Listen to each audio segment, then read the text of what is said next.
round 4 of the Formula Student Sim Racing Series. This is supposed to happen. You're supposed to be able to see us now. You weren't supposed to earlier.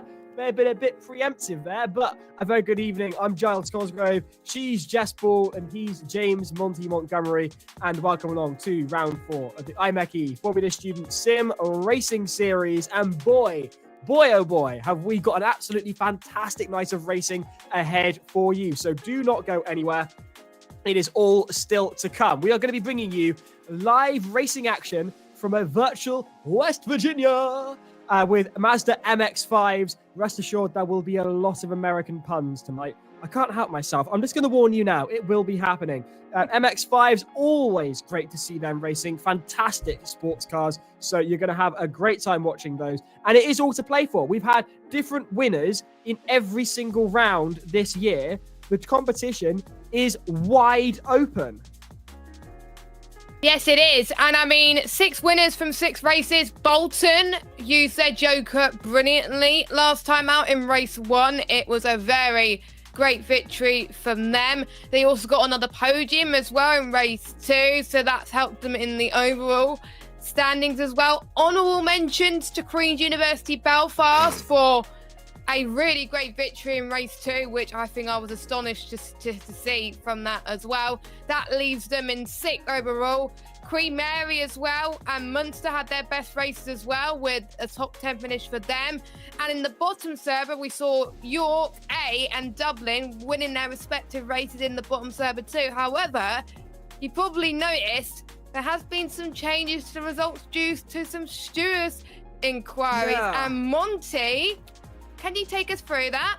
Well, yeah, a bit of a post-race penalty happened afterwards, guys. So, as we always say, it's provisional results that we show at the end of each race. And then what happens is teams have up to 24 hours to submit their protests. Boy, oh boy, did we have a lot to review at the end of round 3. 7 or 8 protests in total.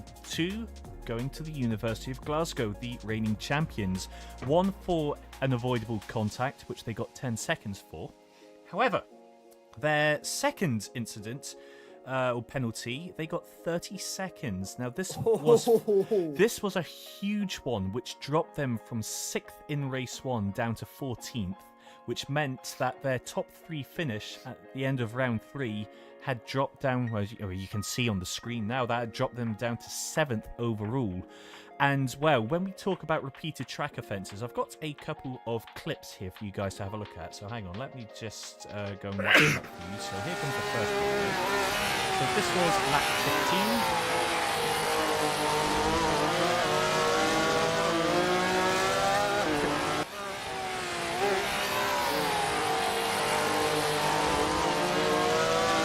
And that was lap 17 there, and then we'll go for lap 16.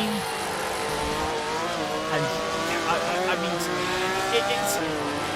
it's one, but it was so brazen with the first one. I can see why potentially there was a penalty warranted there. Yeah. Well, I mean, this was the issue, was that so the stewards ended up having to review the whole race, and particularly the top 10, just to see what was going on, because we made it very clear to everyone in the driver's briefing that, okay, you can have your wheels over the white line. We weren't going to go full MSV on people on that one. However, if you're going to start mowing the lawn, then we're going to take it in view on that.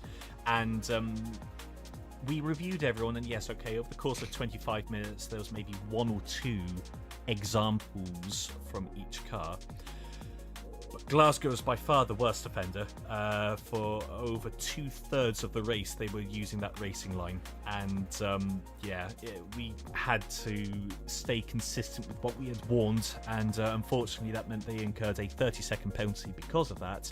And well, yeah, if we go and look back at the race results, as we say, that dropped them down from 3rd. I think they were they were 3rd provisionally, so that's dropped them down to 7th.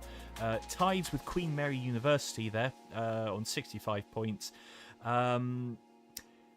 Yeah, but they weren't the only team to have those same issues as well. Vittoria also picked up a hefty penalty, which actually brought University College Dublin up into 10th overall, which was impressive given that they weren't actually in the top servers last time out as well. So to get a top 10 finish without being in the top servers just shows they won race 2. Yes, and that's exactly what allowed them to be able to get that overall top 10 finish, which crucially, from the engineering challenge, James, what is going on with your head tonight? From the standings point of view, there we go. Got there in the end. Got there in the end, yes. So from the standings point of view, this means that's allowed Dublin to stay in the top 10 overall. It also means that Vigo, who we saw them do something similar in round 2, I should say. But even for Glasgow as well, to be fair, yes, there they are. They're still, 40 points behind Southampton and Bolton overall. But, there's still 3 more rounds to go. There's a drop score to go. And this is what I was going to say. I'd be interested to get your thoughts on this, both of you. And if you're in the stream, do let us know what you think on this. We've had, as Jess was saying, different winners in every race of each round so far. If one of these top teams gets a second win, I reckon that will set them on the path to victory in the overall championship. And I reckon tonight's the night to do it, if any of them. It could be, I really do think tonight could be the decider when it comes down to where we are come Silverstone in July. I really do think that's the way it's going to go. I wonder what you guys think. Yeah, I think we saw that with Glasgow last season as well. We saw the likes of Bolton and Southampton really put the pedal to the metal at the start of the season, but then they struggled towards the end. And then when Glasgow were winning for quite a few races, that was the pretty much nail in the coffin for some other teams. But for Glasgow, it was really, really good for them, and they ended up winning the thing, and they won the engineering challenge. So fantastic. I'm going to have to disappear for a couple of minutes. I'll be back as soon as I can. Do give me a moment. No, not a problem. Jess, I've just moved on to the championship standings, and I know we've got a couple of teams at the bottom on 0 points. Now, we saw last time out Oxford finally get off the mark, so that was great to see them score some points. Now, I'm very pleased to advise as well tonight that the University of Surrey, or Surtees as we know them as in Formula Students, have pre-qualified at long last for one of the rounds tonight. So we are really looking forward to seeing Surrey giving it their best tonight and taking part in their first race in the FS Sim Race Series since signing up at the beginning of in October time. It's our busiest grid since race 1, actually. 41 teams have pre-qualified of the 53 that signed up. So it's certainly going to be a bumper grid tonight. We've got 2 servers running. Obviously, we're going to be doing all the live streaming from the top server.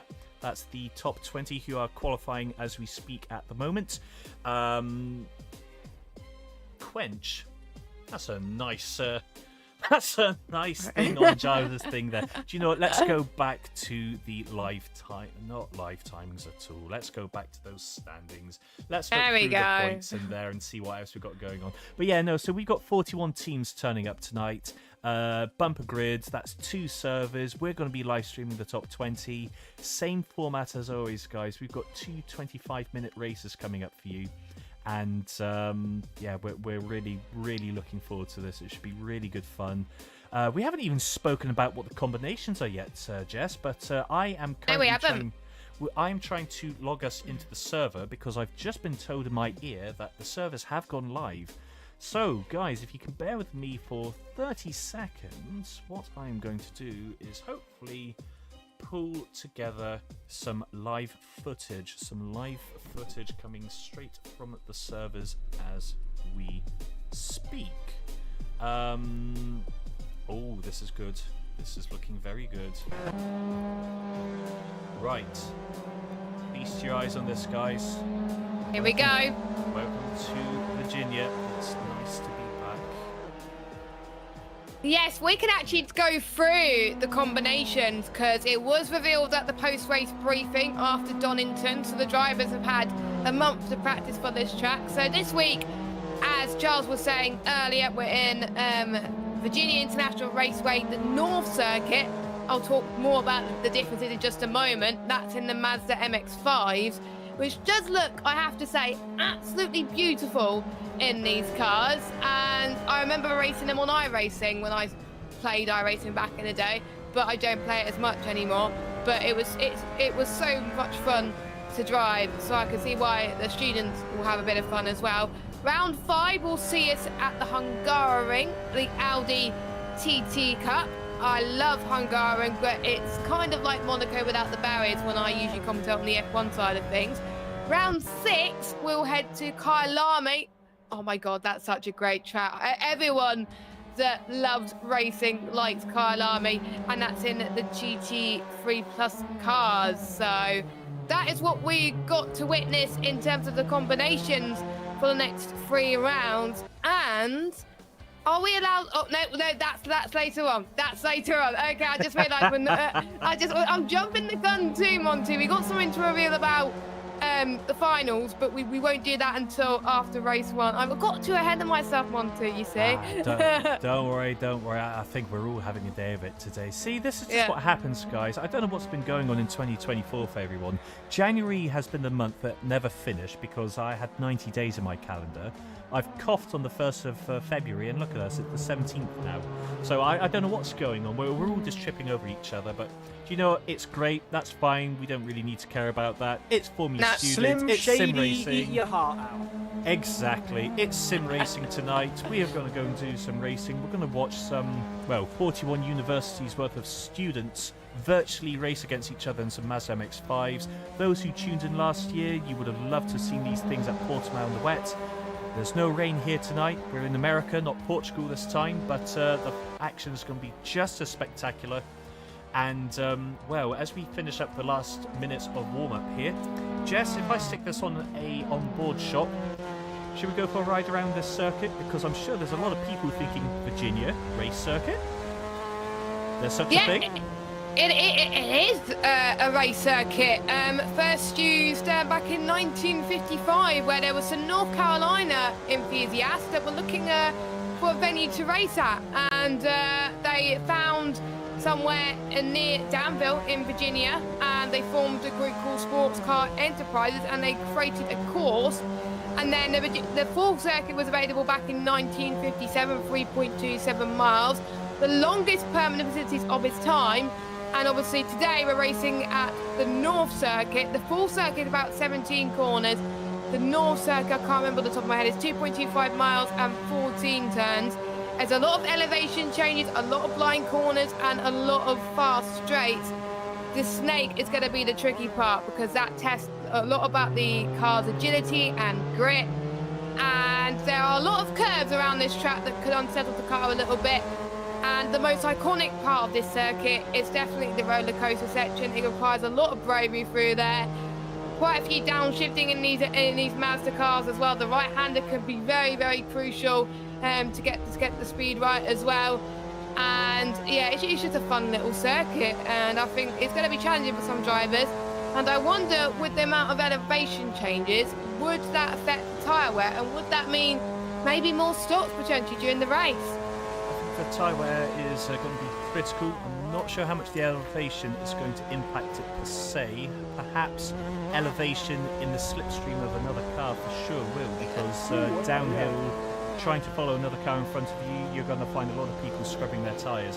Big things though to consider for tonight, guys. 15 teams are running a one-driver entry tonight. So as a reminder, guys, one driver entry means you have to start at the back of the grid of whichever server you qualified for. So there could be a lot of big names you're seeing at the back of the grids in the races tonight because so many are running a one-driver entry. The other thing to consider, though, as we begin to form up the grids on your screen, the other thing to consider, guys, is, as I quickly swap over my screens, very, very quickly, there we go. Yeah, so the other thing to consider then, guys, is the jokers. So for each round, rather for half the season, teams get to run what we call a joker. So basically all the cars run at plus 5% of whatever their original mass is. Now for one race in each half of the season, they can elect to use their joker, which means they get to remove that 5 kilos of weight and basically have a 5% advantage or weight reduction, if you may. Now, around here with the MX-5s, that's going to be about 45 kilos knocked off, which could make a big difference, especially with the tyre wear on such an undulating circuit. Not many teams have gone for this option. I think it was only 6 if I'm looking at the list just now. 1, 2, 3, 4, 5, 6. Yes, only 6. Some big names that taken their jokers as well. But that's the crucial thing, exactly. Those who have opted for it, 3 of them have won the race so far this year. Jess, who's opting for their jokers tonight? I need to get the list up myself because I was looking at it earlier and I lost it. So there we go. There we go. I think it's gonna download on my other laptop. It's gonna take a while. That's one thing I forgot to put on my notes is who's taking their joker. So let me just say it in no particular order. We've got Queen's University Belfast.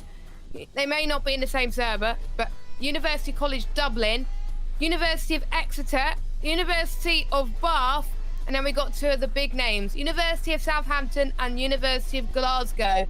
They have 2 jokers to use throughout the season.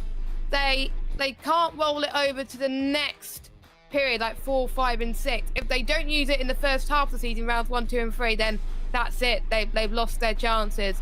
So there were Glasgow, Southampton, Queen's University Belfast, Dublin, Exeter and Bath have opted to use their joker on the Mazda MX-5s, which I find quite interesting.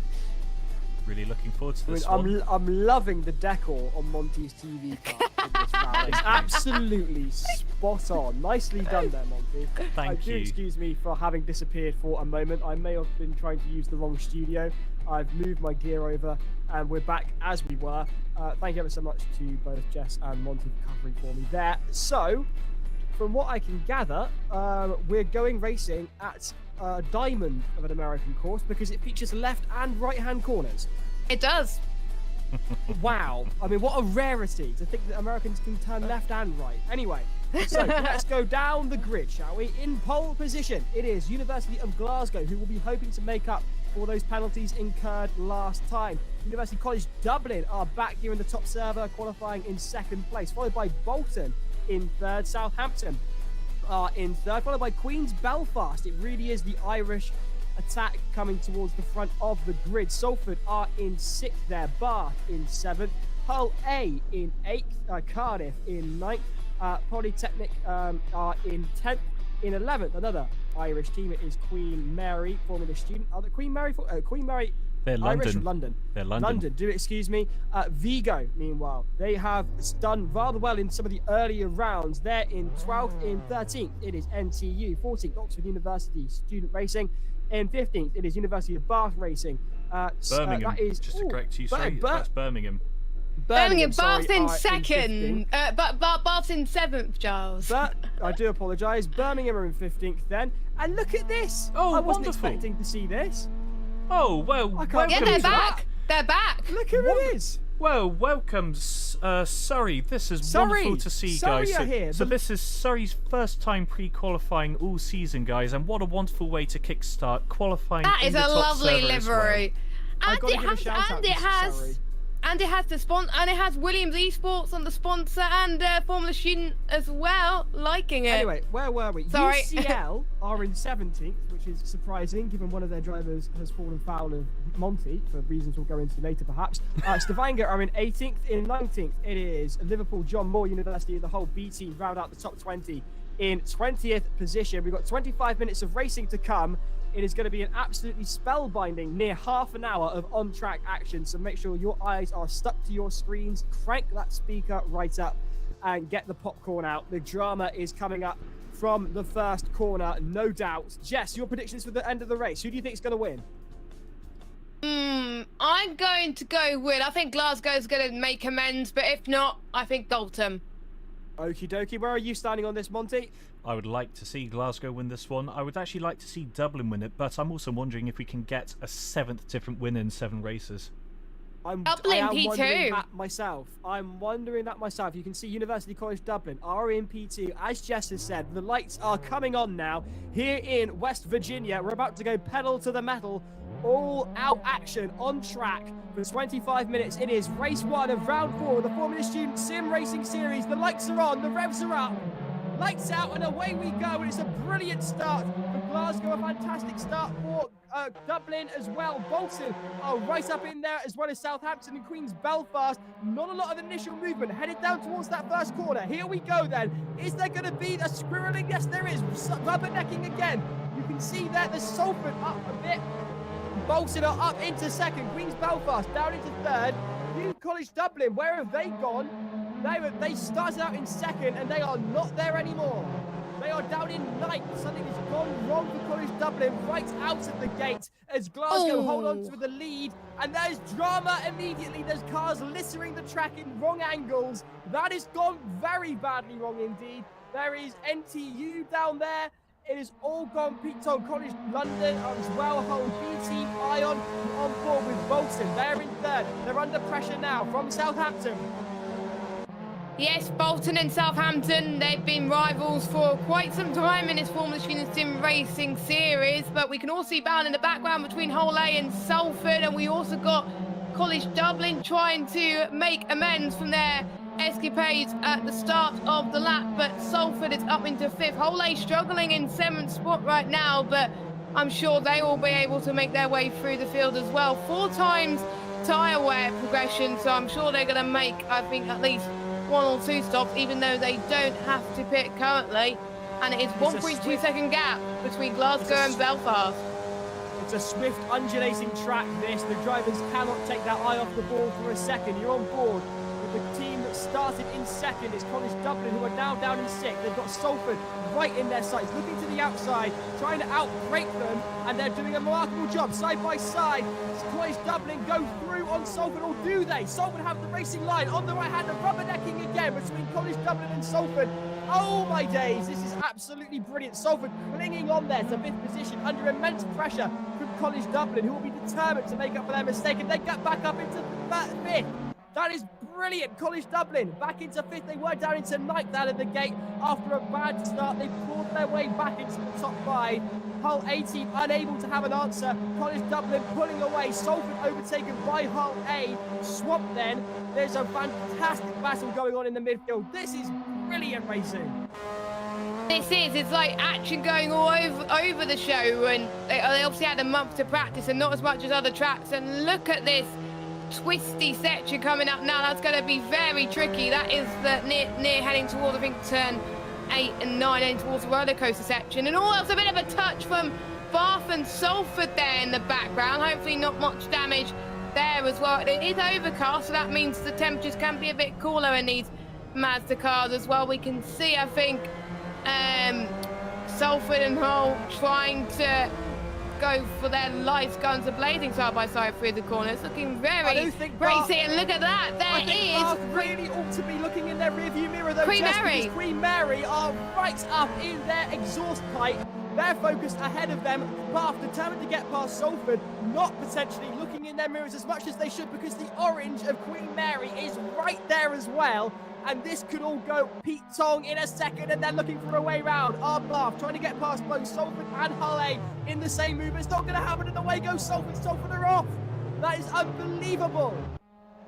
Salford down to 12th, Giles, is not what they want to see as well. I think there's been quite a few instances already in the first few laps, so they need to get their heads together a little bit. And there's certain teams that aside from the back that's starting to climb their way up, but there's certain teams that are struggling a little bit. So we've got Hull A, who's past Polytechnic up into 8th, but it's just the grip on these cars. They seem to be struggling out there. They are squirreling a fair bit, especially under the power, because in order to do well on this circuit, you've got to have the power down, but the handling isn't there, the grip isn't there. Glasgow are your race leaders on the screen there, the black and gold of Glasgow. We're used to it by now. Queen's Belfast are in second, a great result for them. In third, Bolton, I believe they did qualify in that position, do correct me if I'm wrong. Southampton in fourth, followed by University College Dublin. They're in fifth. They'll be hunting down Southampton now. They started in second. They'll be looking to make amends for that. Sixth, it's Bath. They've managed to hold on under pressure then from Queen Mary Formula Student. A lot of love in the chat from them as they've got their top 10 at the moment. Hull A in 8th, under pressure from University. Polytechnic going through side by side. Hull A holding on to it, switching back to Polytechnic, trying to find a way on the inside of that left right-hander. This is going to be close indeed as they head down to the start-finish straight. And we've got cars in the pits already. We've got a car in the pits. Monty, who's that? That is College Dublin, and that is Oxford University. They've come into the pits nice and early. So I wonder if that's going to help them. That's a preemptive stop for those guys. Will it pay dividends later down the line? They'll be on the fresh rubber. That could be very interesting. Cardiff in 7th then, up a couple of places as I remember it from their qualifying position. And there is Surrey in 12th, doing remarkably well there. Brilliant stuff from them. Nice to see them in the top server, vying for the top 20. And up ahead of them, it's Salford. Salford under pressure from Surrey. On board now with College Dublin, who are on the fresher rubber. They started in 2nd, went down to 9th, pulled their way back up to 5th, and then decided to make an early pit stop. They've got the fresher rubber. Will this pay off? Birmingham under pressure from College Dublin. Have they made the right call with this early pit stop, Jess, or have they gone too early as Birmingham go well wide and let Dublin through? It is too early to say at this point, and maybe we'll have a bit more of a preemptive for race 2, but I think if you are stuck in traffic, maybe the right decision is to pit, but you're going to struggle with the tyres towards the end of your first stint, and that's going to help the ones who pit maybe a bit later. So yeah, you'll probably get an advantage out of the cars behind, but once you get to the latter half of the race, the ones who pitted later than you, they're going to try and close in and maybe try and overtake you. So I think it's just going to be on pace at this early stage, and I think we're just seeing Oxford University in the pits for quite some time, so hopefully not come to that. That's an interesting use of the lights from Polytechnic. Just letting I see that. I guess, know that they're there, but I can't help thinking that that's just going to flare up their rear mirrors, and there's far much of a gap to warrant putting your lights on beyond just distracting the driver.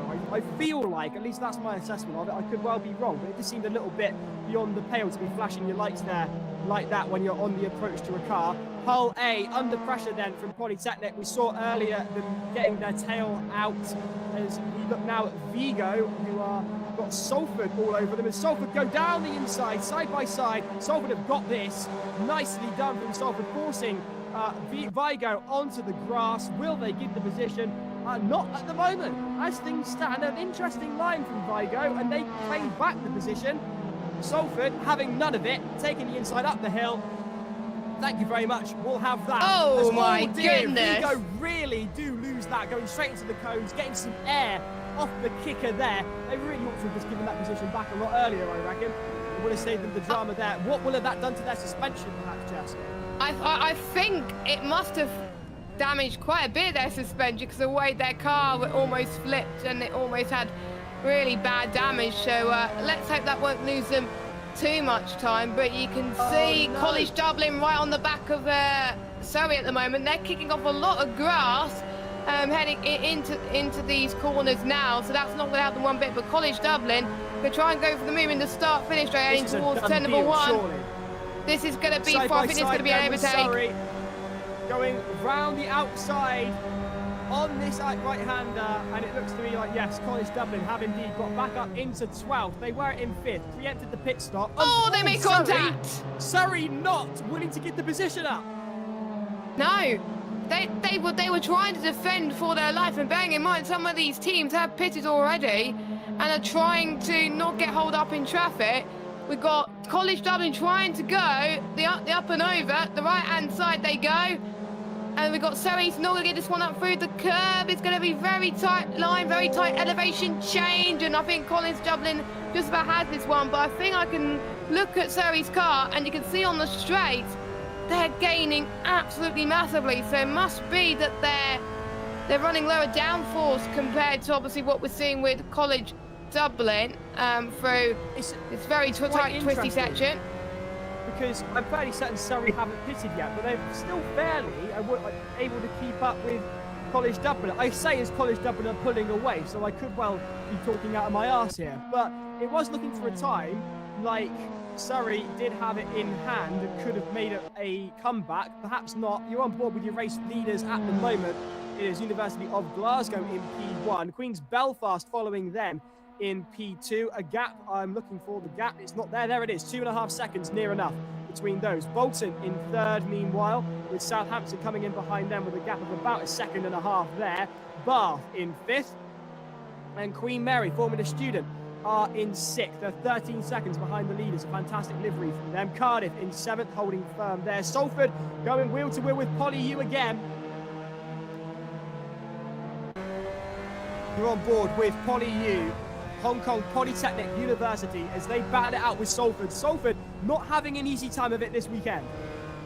No, it doesn't look like it. They seem to me that they're trying to get involved in battles, but it's just not making them stick, unfortunately. They've got to be aware of these tight and twisty corners, which can come back to bite you in these Mazda cars. I've driven them before in iRacing, and it can be a mess sometimes if you can't point your car in the right direction. But all this squabbling is allowing the front lot to absolutely pull away. But here comes Hole A on Polytechnic, and they hit the curves a bit, the cones a bit, and almost in the wall.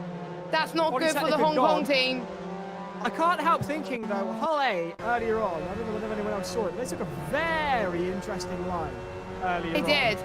And I wasn't quite certain of the reason for that. And I feel like they also certainly gave a position to Salford. I felt like they should have given it to the Hong Kong Polytechnic team as well. But there we are, on board with University College Dublin, who are toe punting at the back of Vigo, looking to the inside, trying to find a way through. Nothing there just yet, but Vigo will be more than aware.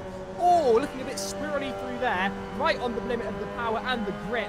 As Vigo drive defensive, they know full well they've got College Dublin all over them, and College Dublin have got no time and no patience for Vigo. Looking to the outside here, not the usual racing line for an overtake, but they're going for it anyway. Are they going to be able to make this stick? It's going to be a question of who breaks first. College Dublin ahead by a nose, not quite. Oh no! College Dublin have got through past Vigo, but it wasn't clean.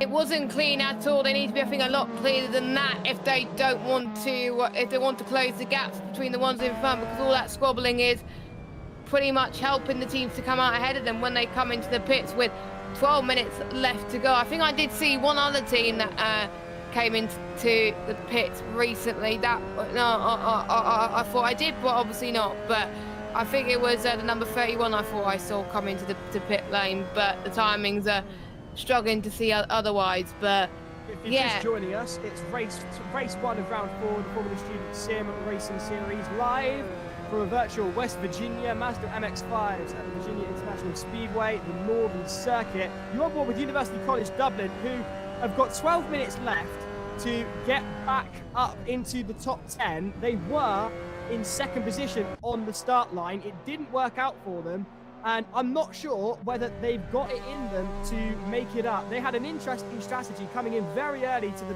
pits. And talking of strategy, I think Monty's got an update for us. Thank you, Giles. Yes, so as you can see, guys, here's all the race leaders coming into the pits now. So it was an interesting tactic from Dublin. They were trying to go for the clean air, get the fresh tyres on and just drive for it. Personally, I think they went a bit too early because all they did was get themselves into traffic and not make use of the fresh tyres, which, to be honest, weren't that much fresher than those around them because they were only 4 laps older anyway.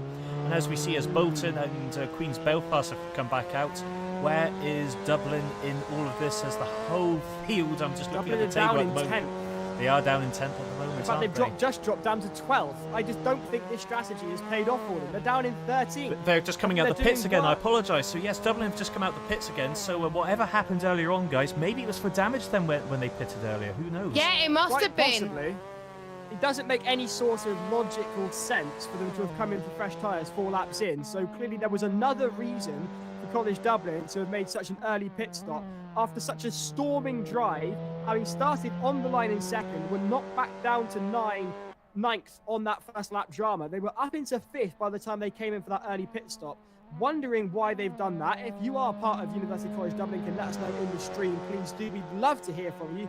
Chief Bantal Hustle goes round the outside. Yes, indeed. Southampton in then. They are currently 19 seconds ahead of your initial race leaders, Glasgow. Can they make this count? Can they get back out ahead of Glasgow? Oh, I've got something in the chat for you. It was a drive-through. They had a jump start at the start of the race, so they had to serve it earlier on, so that was why they only pitted. And Southampton has overshot the pits, yeah, so it was a jump start for College Dublin. That's why they lost a chunk of time. So that gap's gone completely. Glasgow go through, back down into second, third. Southampton currently, Bolton on the approach. Bolton through, Southampton in fourth. Cardiff now, can Cardiff get any closer? No, they are holding on in fourth. Are Southampton on their fresh rubber, having overshot the pits. I don't think Cardiff's come in yet. Have Cardiff come into the pits yet? I don't think they've pitted yet. I don't think they have. No. Well, they're going to need a fair dose of what Jack Sags has just put into the chat. No, they have no, pitted, yeah, they guys. have. Yeah, they have. have. 2 laps ago. 2 laps ago. 2 laps ago, Cardiff in fifth then, surprisingly, just completely drama-free, getting on with the job. We haven't even noticed them.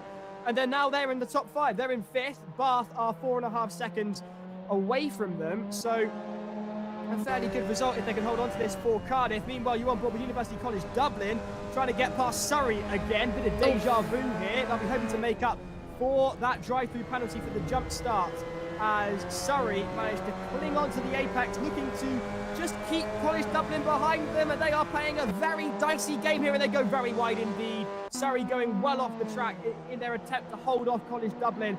Dublin not through yet. Surrey side by side with Dublin, and Dublin go through. Dublin have got it up the hill. The hill does seem to be a very good place for an overtake.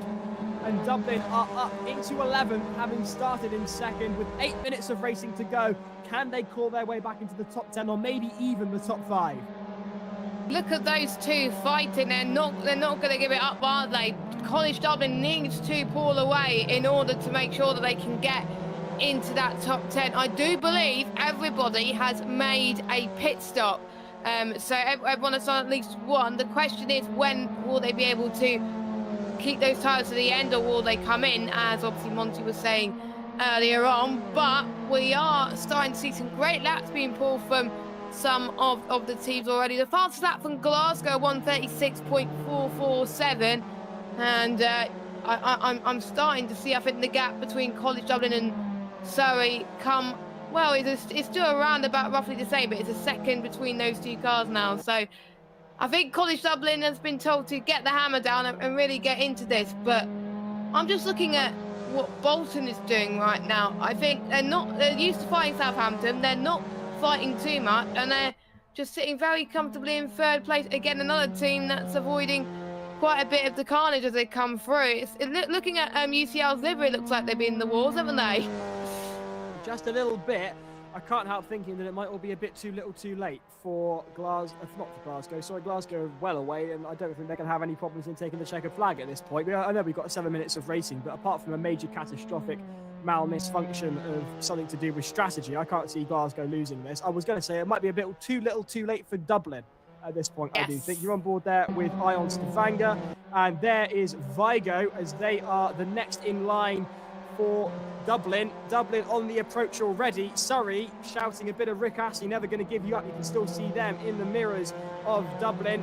If they make a mess of this with Vigo, they might not just miss out on getting into the top 10. They may get down into 12th if they make a mess, because there's not a lot between them and Surrey. So here it is then. Vigo are all that stands between Dublin and a top 10 finish. Can Vigo hold on with 6.5 minutes? They're already under immense pressure, looking for a way round, switching to the outside. Vigo clinging on to the apex and the racing line. They come together, and there's just inches separating the teams, and they're ahead are Dublin by a nose, but Vigo have the racing line. They switch back in. Can Dublin get through here? I don't think they can. I think Vigo might just have this for the moment, but it's not going to last much longer, and Dublin are just ahead, and they've got the racing line into here, and they go ahead to University College Dublin. Yes, College Dublin up ahead for now, but I can see Vigo's not going to give this up without a fight. Sulphur, by the way, up to 7th after passing hole A in the last corner as well. So a great fight between those two. And I wonder who's going to come out on top with those two battles at the end of the race. We've already done about almost 20 minutes of this race. This race has absolutely flown by. It really has. It's a fast-paced course. It is, and I'm absolutely loving it, but there are certain teams that are avoiding the carnage and doing very well, and there's certain teams that are in the wall. Yeah. They've had a fair bit of drama throughout this race, and all of a sudden, Salford are in 7th, surprisingly. I don't know how they've managed that, but Birmingham and NTU going ahead of Liverpool John Moore. You're on board with them now. The car number 28, as I have it on the screen there. What is happening to Liverpool John Moore? That's not the result they'd have wanted to see. Another team who had a result they would not have wanted, Oxford University. They are a DNF. Monty, can you give us some insight into what's happened to Oxford University, perhaps? Still trying to find out. They came into the pits right at the beginning of the race, stayed in there for a couple of laps, and then they've just never come back out again. So if anyone in the chat knows what's happened to Oxford, I'm having a look on Discord. Nothing's being mentioned on there. So yeah, anyone out there, Oxford fans, if you could let us know perhaps what has happened to your team, that would be great to know. Surrey have gone ahead of Queen Mary, as have Hull B. Queen Mary falling down the running order. Have they been overtaken, or have they gone into the pits? What's the issue with Queen Mary Formula Student, who have been looking strong early on? You can see them in the back of the screens in the black and orange. Clearly, just had a bit of an issue on track, and they've been overtaken by two teams as a result. There's Cardiff in 5th. Behind them, Bath on the approach, having got past Hull A. Salford also past Hull A. Salford clinging on to 7th. They were in 7th. I think Hull may have got passed through, but they're back down into 8th now, are the Hull A team. Not the usual top position that we're expecting from Hull, but nonetheless, they're there in 8th. Not something to be sniffing at. And it's going to be having some valuable points in this championship. But don't forget, there is Server 2 that's happening at the moment. We'll go through the Server 2 results at the end after we had our interviews with our race winner, which is more than likely going to be Glasgow at the moment. But anything can happen in Formula Student, and it usually does. And it usually does indeed. We've got 3 minutes left of racing, Jess. I reckon we might be about to see a repeat winner for the first time all year with Glasgow. What do you reckon? Well, the top 3 have won a race this season, I believe. Both Glasgow, Queen, Belfast and Bolton. A winner, 1, 2, 3, Giles. Well, here we go then. It's going to be a repeat of history, but who's history going to repeat itself for? Perhaps Monty can offer some insight. Monty, you've got an update. I have an update for you guys. So Luca Tonelli has, one of the drivers at Oxford's been commenting online. Apparently Oxford had a drive-through penalty and did not serve it, so they got black flag for that. So that's why they were a DNF. However, the other thing I wanted to bring to your attention, so we were discussing before this race started, Jokers, and how, who's it? Glasgow, Queen's Belfast and Bolton have all opted for their Jokers tonight. Well, who's our They're 1, 2, 3. Exactly. So they've chosen the right track to put their Joker in. Absolutely. So if you want to see what 45 kilograms less on your car does for the difference pace-wise, well, apparently it's 7 seconds worth against your championship rival if your name's Glasgow, looking at how Southampton are doing instead.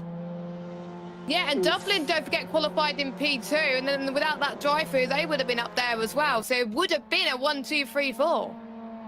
That's going to be a real kick in the teeth for Southampton because they've run a perfect race. Their pace has been impeccable, but because they're not running their Joker, they just don't have that extra. They are running their Joker, Southampton. Are they running their Joker, Southampton? Oh, are they? Oh, I'm so sorry. I thought it was Bolton who have, not Southampton. No, it was, I'll read it. It's Glasgow, Southampton, Belfast, Dublin and Bath in our top server. Well, in that case, Southampton will be doubly kicking themselves that they can't utilise it the same way. Exactly, but I have to say that makes the Bolton's race even more impressive because they're not using their Joker. They've still got one Joker to use, and they're in the top 3 in the race because they avoided the carnage as well, which is great to see. It'll be interesting to see how Exeter does in server 2, because they'll be the only ones running the Joker in their server. So obviously we'll keep you updated then, but we've still got 1 minute left to go. Belfast is closing the gap to Glasgow quite a bit. I think it may be too little too late though, Giles. Quite possibly. This is an interesting one. It should be a race for the line. Unless Glasgow make a mistake, you can see the orange dot on the screen there, just moving off to the right. That is Glasgow relative to Queen's Belfast. They've got about a 2-second gap there with 43 seconds of racing. As Jess has just said, I do agree, Jess. I don't reckon they've got it in them to get past. Interesting to note, though, your top 4 are within 7 seconds of each other, and then Cardiff rounding up the top 5. 12 seconds away from the rest of the pack. That is absolutely monumental. It just goes to show, 1, how much of an impact the Joker is having, and 2, how brilliant Bolton are driving. You're on board with your second place team. P2, it's the Queen's Belfast University car. On your last lap, as Glasgow go through the sunshine, bending out of the clouds, peering through. They look to take the second checkered flag of the year for the team from Scotland. Only an absolute calamity can stop them now. The track is clear, there's only traffic ahead, and it's not going to stop them anytime soon. There are your race leaders, and chances are they're going to take the checkered flag. Well, my name is Giles Cosgrove. University of Glasgow Racing coming through the final corners at the Virginia International Raceway. It is race 1 of round 4 of the Formula Student Sim Racing Series, and could we be about to see a repeat of last year? It's the midpoint of the season. Glasgow are about to win their second race. They will have made up for the penalties they got in the last race and could quite possibly be sending themselves towards the top of the podium by the end of this season in July at Silverstone. It is deja vu. It is about to happen again. Through these final corners, go Glasgow. The checkered flag is ready and waiting for them.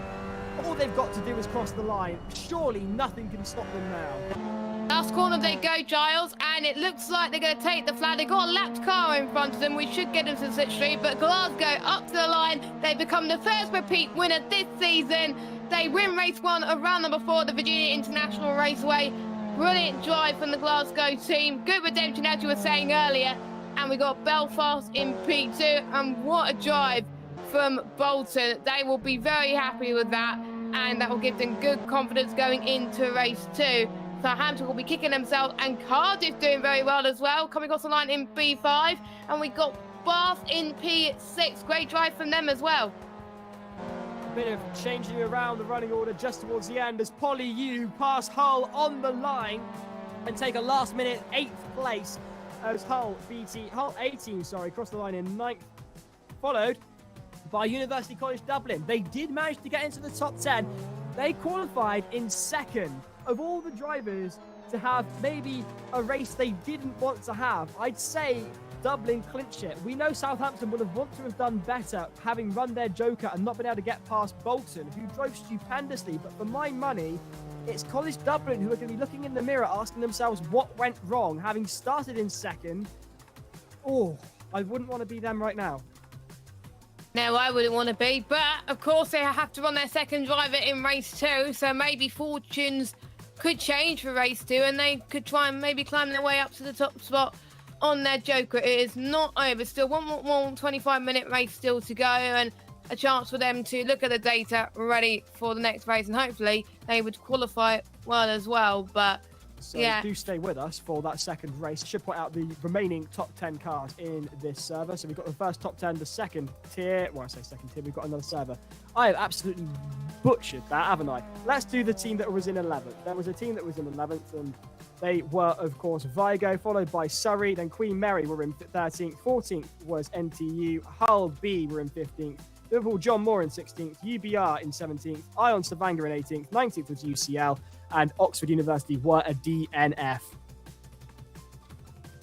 Yeah, our only DNF of the top server as well, which was a bit of a shame. But it's a shame that, like, I think you have to do it within a few laps, I think, you drive, for otherwise you get disqualified. Dublin did it quite soon, and we thought it was going to be a pit stop for them, but no, that they had to come in and pit. But a good recovery from them to get into the top 10. But we've still got many races to go, and still plenty of action to go throughout the season, Giles.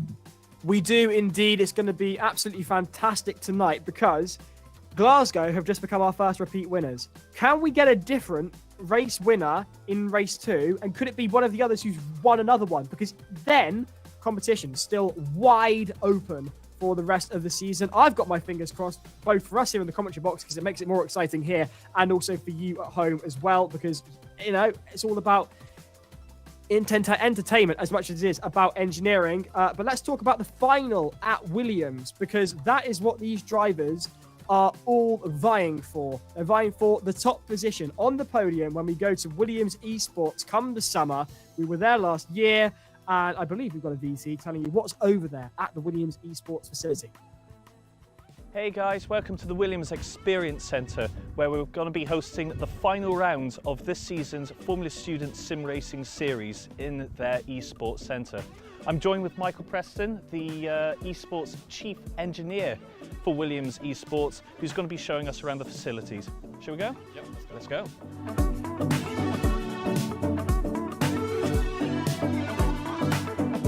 So welcome to Grove, home of the Williams eSports Lounge. So here we have some of the simulators that the students are going to get to use for the final round of the Formula Student Sim Racing Series. We have the Williams eSports Edition Playseat Formula. We have a Fanatec direct drive steering wheel base and a Formula V 2.5 rim. We also have load cell pedals and a 32-inch curved monitor. As you can see, there's 10 rigs here. We also have 10 rigs in the back room as well, so we can have up to 20 people racing in the same race at any given time. In the background, we also have our pro level sim rigs. So these are the sim rigs that our Williams eSports Pro drivers would use if they're preparing for events or if they're taking part in events. So this year we've used those for taking part in the Le Mans 24-hour Le Mans Virtual Series. We've used iterations of those rigs for F1 eSports as well. And we also have a F1 style pit wall, which we use to provide a professional engineering capacity, which I will show you now. So here we have our F1 style pit wall. The first thing you'll notice is the abundance of screens that we have.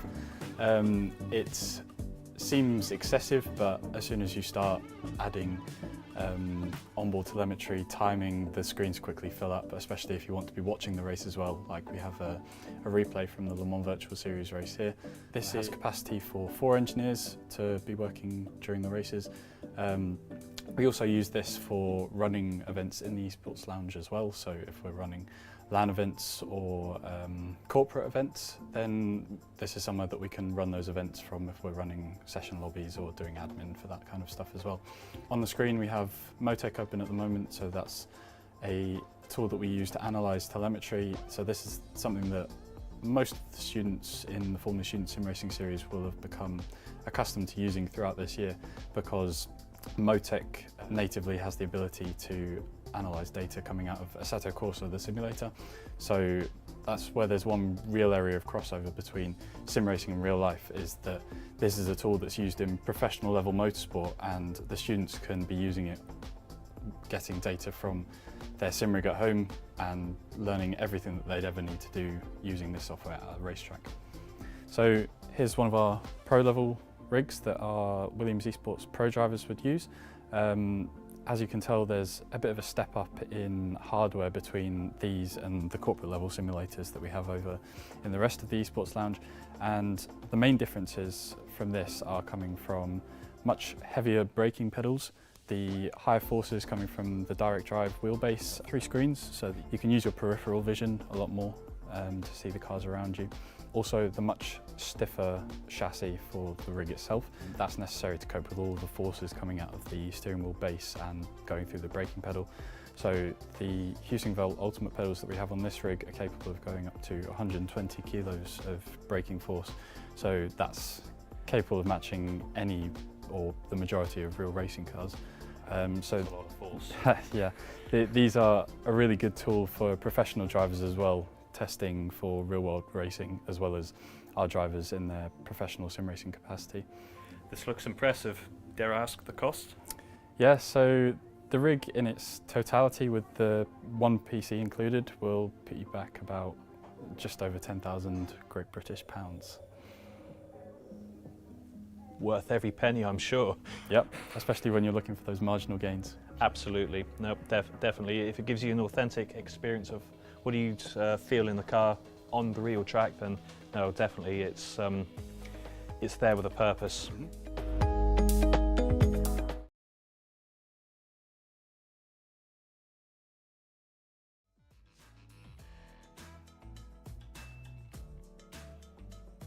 Around the Virginia International Raceway. We still got one more race still to go, but there was one team who completely controlled the field from start to finish, and for most of it, they were pretty much P1 for the whole race. It is, of course, the University of Glasgow. Jack is with us in the commentary box to talk us through how his race went from his perspective. Jack, first, massive congratulations on your race. It must have been, I think, a huge relief after what happened in round 3. Yeah, it was. It's really good to be back chatting to you guys. We obviously were a bit disappointed with the result last time, but we've remained, sort of committed and keeping up the practice, sweating out the hours, and yeah, it's good to feel the reward from it. Yes, first of all, have you driven Virginia before, and how much practice have the team have ready for tonight? I've driven Virginia very briefly, never this North Loop, and I think several other people just have never done it before. So it was a case of really getting to grips with the track and practicing for the first time with it. Yeah, because I think you only had a month to practice for this, whereas for the other tracks you've got a bit longer as well. But in terms of the conditions and the setup of the car, were you confident that the setup that you had was the right one for this evening? I don't know how confident, but we certainly spent a lot of time tuning it because obviously the engineering challenge was for here, so we had to spend a fair bit of time working on that, on some justification, some validation. So yeah, we definitely spent a lot of time on it. I'd be hopeful that it worked well. Yes, and it definitely did. Queen's Belfast was catching up to you on the final few laps there as well. Were you a bit worried that it wouldn't have been enough to get the win there? Yeah, I was worried. There was a lot of quick guys there. Southampton, Bolton, and Queen's Belfast have all shown to be very quick. And I was my leg was tapping as I was driving, but luckily just had enough to hold on to the win. I thought I was worried about Bolton because they were running ballast and we're still so quick. So that's really impressive from them. Yeah, how is that gonna be coming into race 2 with the second driver as well, with Bolton not using their joker a little bit? Is there something you're gonna think about, or what Bolton might do in terms of pace? And by the way, we can see your camera now. Woohoo! Oh, fantastic! That's great. Yeah, in terms of the second race, I think it seemed like Bolton's first driver was the one they just ran was their quickest, if practice times were anything to go by. So I'm hopeful that our second driver, Ibrahim, who's an absolute rocket ship, will be able to deliver a similar result. Yes, he is quick. Yeah, and Giles, you were speaking just then. I may as well hand over to you. Do you have any further questions for Jack? I'd just be interested to know how much of a difference the engineering challenge made in set up for this, because Virginia International Speedway isn't exactly a classic course. It's not like Silverstone or Monaco where people are familiar with it driving it in simulation like this, but obviously having it involved in the engineering challenge would have meant some familiarity, I imagine. How much of a difference did that make to the result that you've just had? I think you make a great point. It certainly made a difference for us because we pour in a load of time into the engineering challenge, and not just in terms of driving, statistics, analysis, race engineering. We all have people who maybe don't drive but help out with us and support us. So the time we invest in that certainly pays off in the race now. I think you're right in saying that if we hadn't done the engineering challenges, I don't think we would have got as good a position as we have now. Marvelous stuff. And you are always notorious for being committed to the engineering challenges. UGR somewhat dominant in them. What would your advice be? I mean, I appreciate that you're in competition with the other teams, so you might want to give me a load of hokum.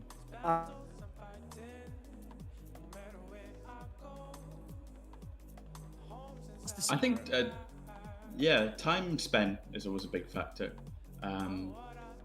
We have a lot of very smart people who maybe don't get the camera time that I do, but work very hard in just pouring hours into MATLAB code and Excel sheets that maybe doesn't get the same sort of recognition. But I think ultimately there's no better, what's the phrase? Nothing works quite as well as preparation for an event. Yeah. Time spent always helps. Fail to prepare, prepare to fail. Thank you, Jess. You sound like one of my old teachers, Jess. Exactly. It's been absolutely wonderful talking to you, Jack. Best of luck to you and the team for race 2. Could possibly be seeing you back here again in half an hour. We'll find out shortly. I sure hope so. Thanks very much. So that was your race winner there for race 1 of round 4. Thank you for jumping in on that one, Jess. No worries. I feel that it was really good to speak to him a little bit about how that has helped, and maybe for some of the rounds, maybe that's why some teams were struggling a little bit in terms of pace, maybe due to the fact that they haven't had time to tweak their setups a little bit. But maybe that is good lessons learned, I think, for some of the teams that want to do well in the engineering challenge going forward. Yeah. I think certainly there's an insight there into certainly the amount of commitment that's required in order to do well in this sort of thing. And I think we've got a few announcements, a few things to encourage people to get involved in. Yes. Because Formula Student Sim Racing is only part and parcel of the overall Formula Student experience. And you can get involved at home. You can be a part of Formula Student. And we've got a few things to add on that note. So the first one we're going to talk about is the fact that we need volunteers at Silverstone. Yes. So please come to Silverstone. We'd love you to be there. You can volunteer at Formula Student UK 2024. Applications are now open. It's on there on your screens right there. You can probably see it better than I can at this point, but you can apply and you can be a part of the event the whole week. You can be a part of the driving force, as it says on your screens there, shaping future talent at this engineering competition. Application is open until the 1st of March, so get them in now. You can be part of the hundreds, the army involved in putting on Formula Student every year at Silverstone. It is one of the best things of the year. It is the Glastonbury of engineering as far as I'm concerned, and you can be there, you can be a part of it, you can help shape the next generation of engineers. It's absolutely... And you get to see us. And Oxford Brooks as well, yes, and all the other teams, exactly. So come along, support your university. I think there's a lot of volunteers here who once upon a time, they were a competitor themselves, myself included, Giles included as well, probably. And last year, definitely last year. Hey, last year was a long time ago. Okay, so it was. Formula Student is dependent on its volunteers. It's a team of very, very talented engineers who probably were competitors themselves once upon a time. They all come together once a year to come and do this series. The Sim Racing series is part of that. It doesn't score any points towards the actual Formula Student competition, but I assure you that every single team that you're seeing racing in these events, when they're not doing this, they're building an actual racing car, single-seat car to go and do the actual Formula Student contest itself. And without the volunteers, the IMEC would be having to look into very different ways into how they could run this event. So without our volunteers, we wouldn't be anywhere at all. And we are so thankful for them. But, with the volunteers comes their own skill set as well, either because they used to do it themselves as a competitor, because they've gone off to industries there afterwards, and they're now bringing that knowledge from industry back for the next generation of students as well. So if you're interested in getting involved in Formula Student, when we're saying being a volunteer, we're not talking about just being a marshal wearing the orange suit. We need judges for these static events. I used to do the business presentation as a judge once upon a time. They need judges for the design events, for the cost events. They need scrutineers to help make sure that the cars are safe to run before they go out on the track. We need media personnel.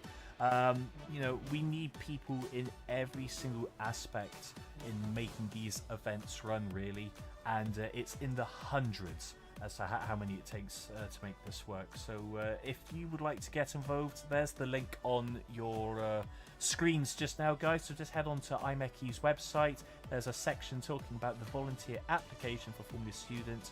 Hop onto this page that you see now, hit the application button, and we'll see you at Silverstone.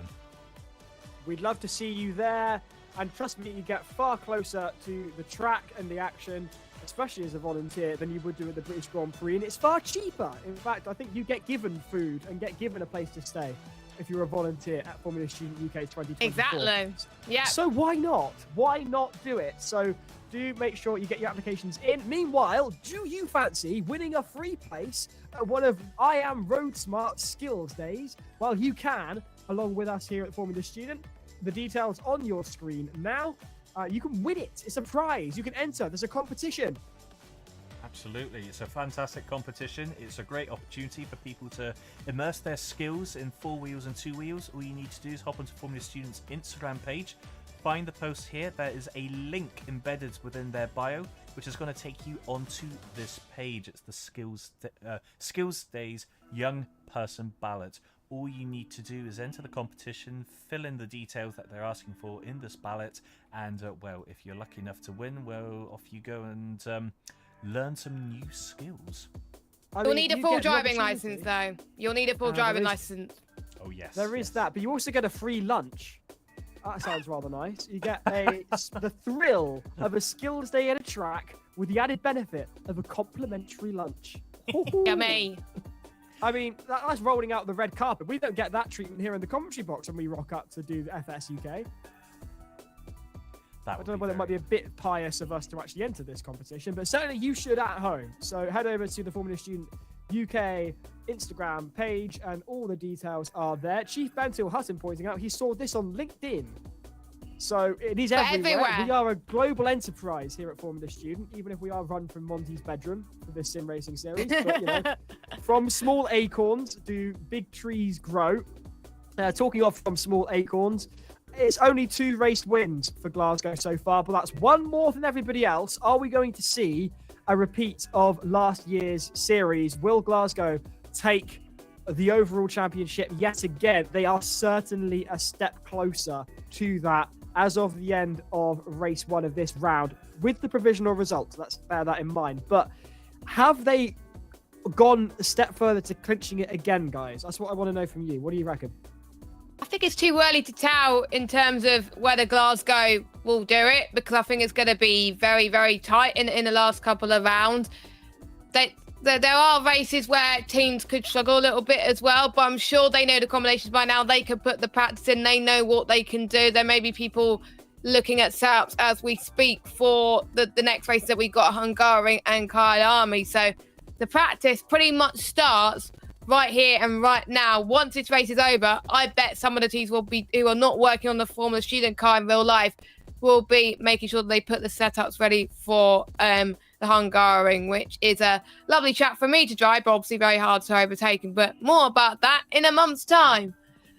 Excellent stuff. Looking forward to that indeed. Where are you watching from on the chat? I was asking earlier. X Racing were watching, and shockingly for a team from Exeter, they're watching from Exeter and supporting Exeter. Elsewhere, you've got Joe Rich, who is saying, come on, Oxford. He heard Luca Tonelli was conceived in a Ferrari. I wouldn't like to comment, to be completely honest with you. Elsewhere, No Media is saying, hoping that Queen Mary break the top 10. This was before the start of race 1. I'm fairly certain they did come the end of race 1. Do correct me if I'm wrong. Andy Farmer, meanwhile, in the kitchen again, watching while cooking. Come on, Cardiff. Customers can wait for their food, lol. Elsewhere, Queen Mary being supported by Cara Fox. She says, come on, top 10, here we come. Elsewhere, Ben Naylor saying, let's go, Salford. Cara Fox, very pleased that we're mentioning Queen Mary in the chat. Chief Bentil Hutton is just, he's always here, is Chief Bentil Hutton, and he's always rather pleased about it. Elsewhere, Arif Kamal is here as well, showing his support. And there was talk of us doing a shout out to a certain actress, but she does movies that aren't good for past 9 o'clock. So we're going to wait until 9 o'clock to give her a shout out, by which point we'll be off air, conveniently enough. So there we are. If you want to know who that is, there's a incognito webpage waiting for you, but I'm not going to get into that. No, indeed. So good to see a lot of you in the chat as well. Who do you think, guys, is going to be winning race 2? Which team do you think is going to really hit out the blocks to maybe beat some of the teams? Could we see a second different race winner tonight? I really do hope so. But yeah, I'm gonna put my money on Bolton for this one. Bolton not using their Joker. And if they get a good qualifying, I think they'd be in for a good race. And I won't be surprised if they take the overall win for tonight. You see, I can see that happening, definitely. But I've heard from other teams that they're feeling fairly confident in themselves. And obviously, I've got my own preferences for who I'd like to see do well. Matt Conardbeer saying a late comeback for Surrey, I heard. Quite possibly. I've got to give a shout out to Molly from Surrey. She's brilliant and has an excellent taste in music. Elsewhere, Seb says on the chat, Yo X Racing, try not to run over an innocent child on the track this time. I don't recall the last time they did run over an innocent child, to be honest. Oh, but God. News to me. McScottish, meanwhile, saying, Monty, you better not curse me again. The Theo fan club is out in force, saying, where is Theo? Show me Theo. And, well, there's more talk of this actress yet again. So, you know, just the utter bilge that ends up in this stream. Get your minds out of the gutter, lads. Elsewhere, ProTune HD saying, supporting my mate from Liverpool, but he's kind of slow. Oh. And the chat has just descended into being a stan for one's actress, and I refuse to lower the tone in the commentary box as far as I'm concerned. I can. James Hurd says, help me through some hard times, did that actress. Very funny. By the way, just some responses. I saw someone's giving me a shout out before there as well. So my money is on Aberdeen winning the next race, as apparently I can't jinx them again. So yes, there we are. And just a fun fact for you, Giles. So who was that before? Matt Conybeare. That was actually who was driving for Surrey in race 1. So Matt, well done for not only getting the team pre-qualified for this round, but to qualify in the top tier server as well. Fantastic debut effort there. You were fantastic to watch. It's just absolutely wonderful that everyone is so invested. We here, and it's always welcome to have everyone on board. So thank you very much for joining us. We'll be going racing again very shortly. Will we see another appearance of Surrey in the top server? I hope so. Talking of servers, let's go over the results for server 1 and server 2, if we can, Monty. Not yet. I was going to show you the standings first because I haven't got the results Hold for your server 1 horses. set up yet. I was just Whoopsie-daisy. Let's just chat about the standings for a couple of minutes. This is how things were going into round 4. So we haven't included the points from the first race there, but let me just go and pull off the server data for you for what was happening in the first and the second servers today. Just now, rather. But there's your standings for now, guys. These are the standings as things, oddly enough, stand before we account for this round. Southampton in the lead by 7 points over Bolton. After the results of race 1 of this round, I don't think that lead's going to stand. I think Bolton may have closed that up. It will be interesting to see. But then again, that's only been one race so far. It's only been one race so far, so who knows what's going to happen next. Glasgow just under 40 points or so behind those two teams. They're in first and second. They're in third. They've got that race win. Bear in mind that won't stand until we've had the scrutineers and the invigilators and everyone else go through the results. Adjudicators. Sure there's no funny business. Exactly. So we could be on for some changes around, but it looked to me incredibly clean from Glasgow. I can't see there being any issues there, and they could well mount a comeback and take the top spot, especially if they clinch this second win of the night that's available to them. Right, I've got your results now, Giles. There we go. Hey! Here we go. Let's do it. So- Let's have a look then. Here we are, guys. So this is obviously the provisional results from race 1. So this is the top server to begin with. So yes, there was Glasgow winning it from Queen's Belfast, Bolton in 3rd, Southampton 4th, Cardiff 5th, Bath 6th. Another newcomer to the series this year, so a great effort from them. Salford, they're always in the top 10. Salford and Cardiff just always seem to get into the top 10, don't they? Consistently, every time, and they're always there in the final standings because of it.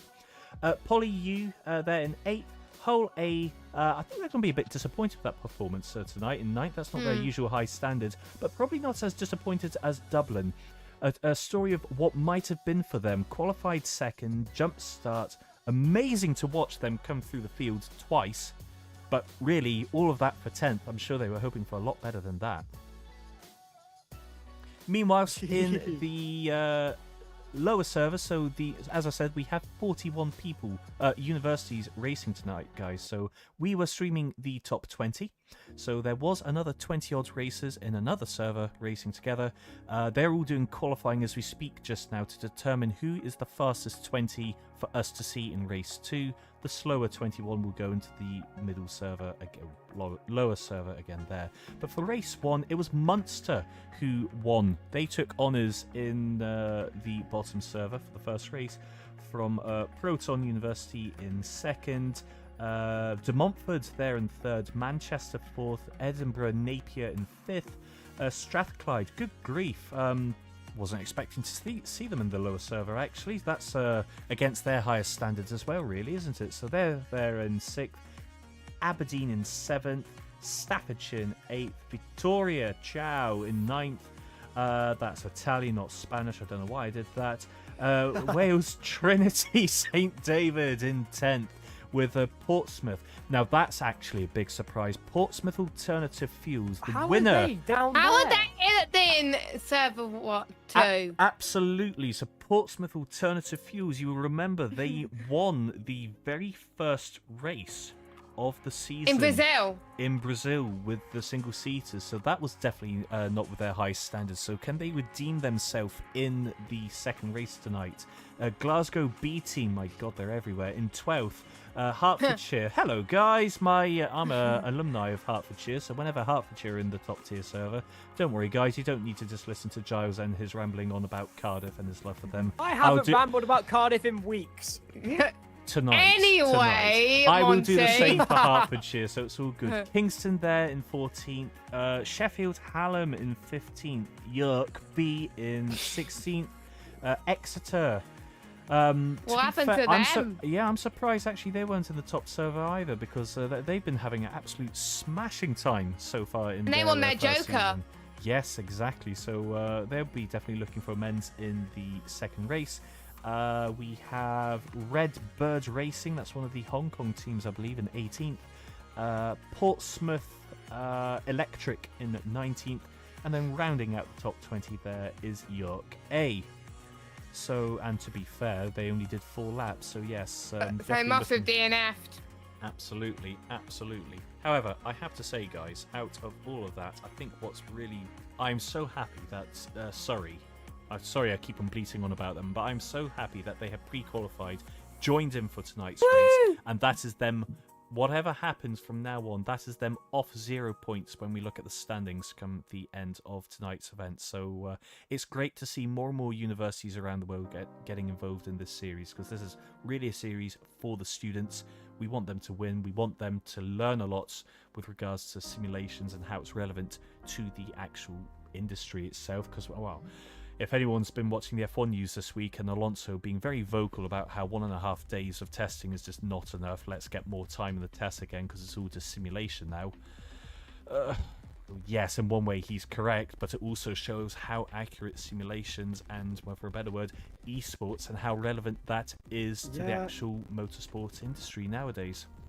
Whether you like it or not, it is the way that the industry is going. I was talking earlier with a friend of mine who works at Renishaw, and he was showing me some of the stuff that Siemens have been developing with Red Bull for a CAD system where you put on a VA headset and can interact virtually with a CAD model from the Siemens CAD system in front of you as a hologram with handheld devices, and it's just it's a generation ahead of where I thought we were. It's unbelievable, and that is the direction that the industry is going in, simulations. Elsewhere, we've got some interesting stuff coming through here on the chat. Cypher Nick says, University of Portsmouth Racing Alternative Fuel is in server 2 due to me being nervous and messing it up.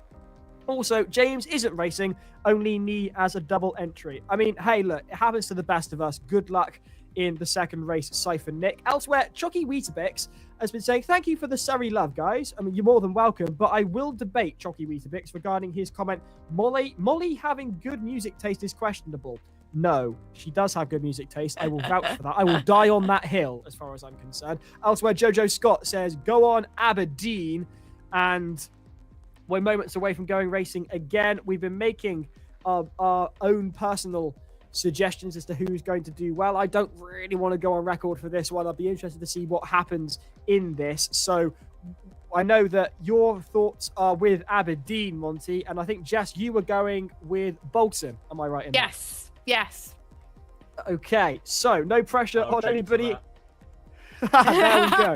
I mean, put it this way, let's not make a handshake bet with £1,000 on other people's lives. Let's try and avoid that, because oddly enough, people don't like it.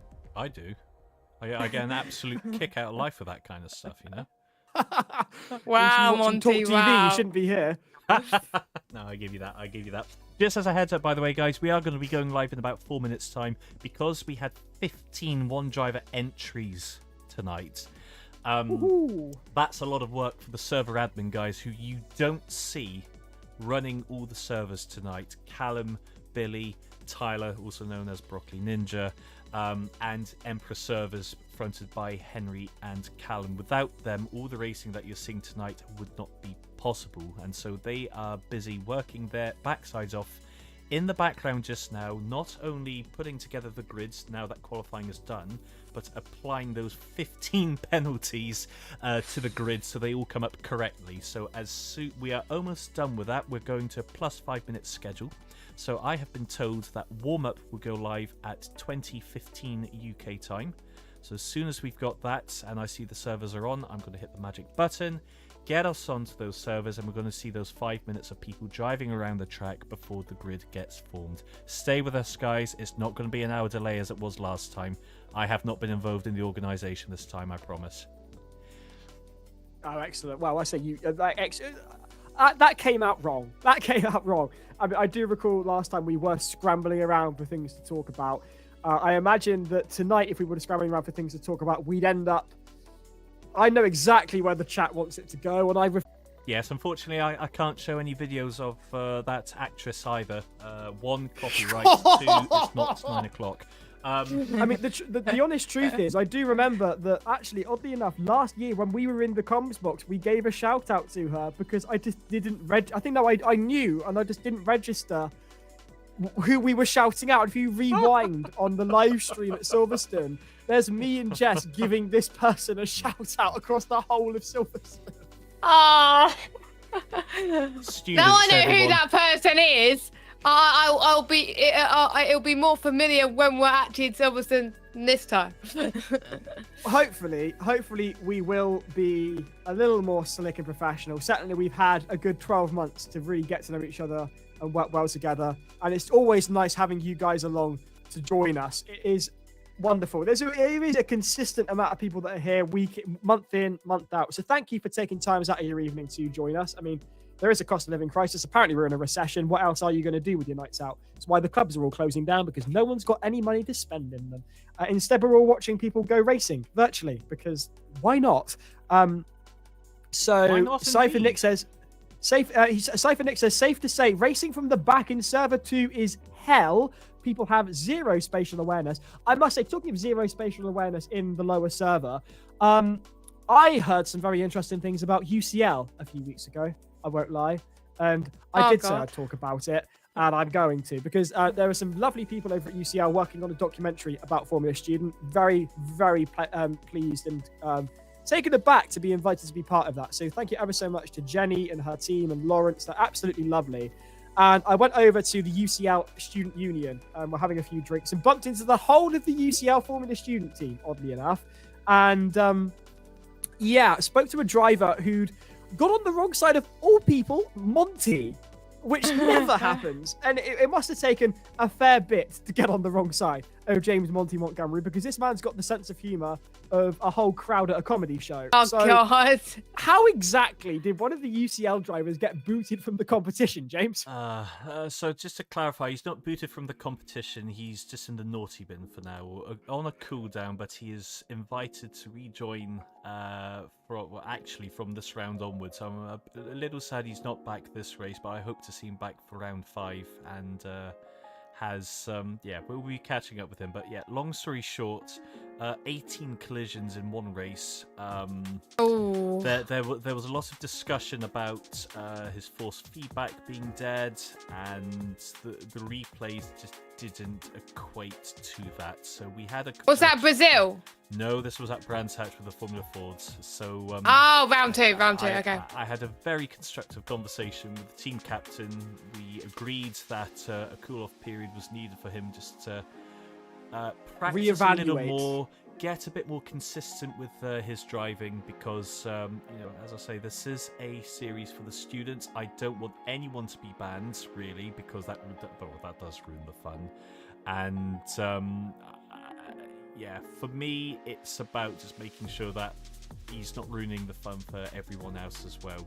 It was a very positive, very constructive conversation. We know exactly what we need to do, and yeah, I'm really hopeful that we see him joining in the fun again from the next race onwards. Yeah, I don't get angry. I don't get No, angry. not at all. I just rage text. You know, capital letters.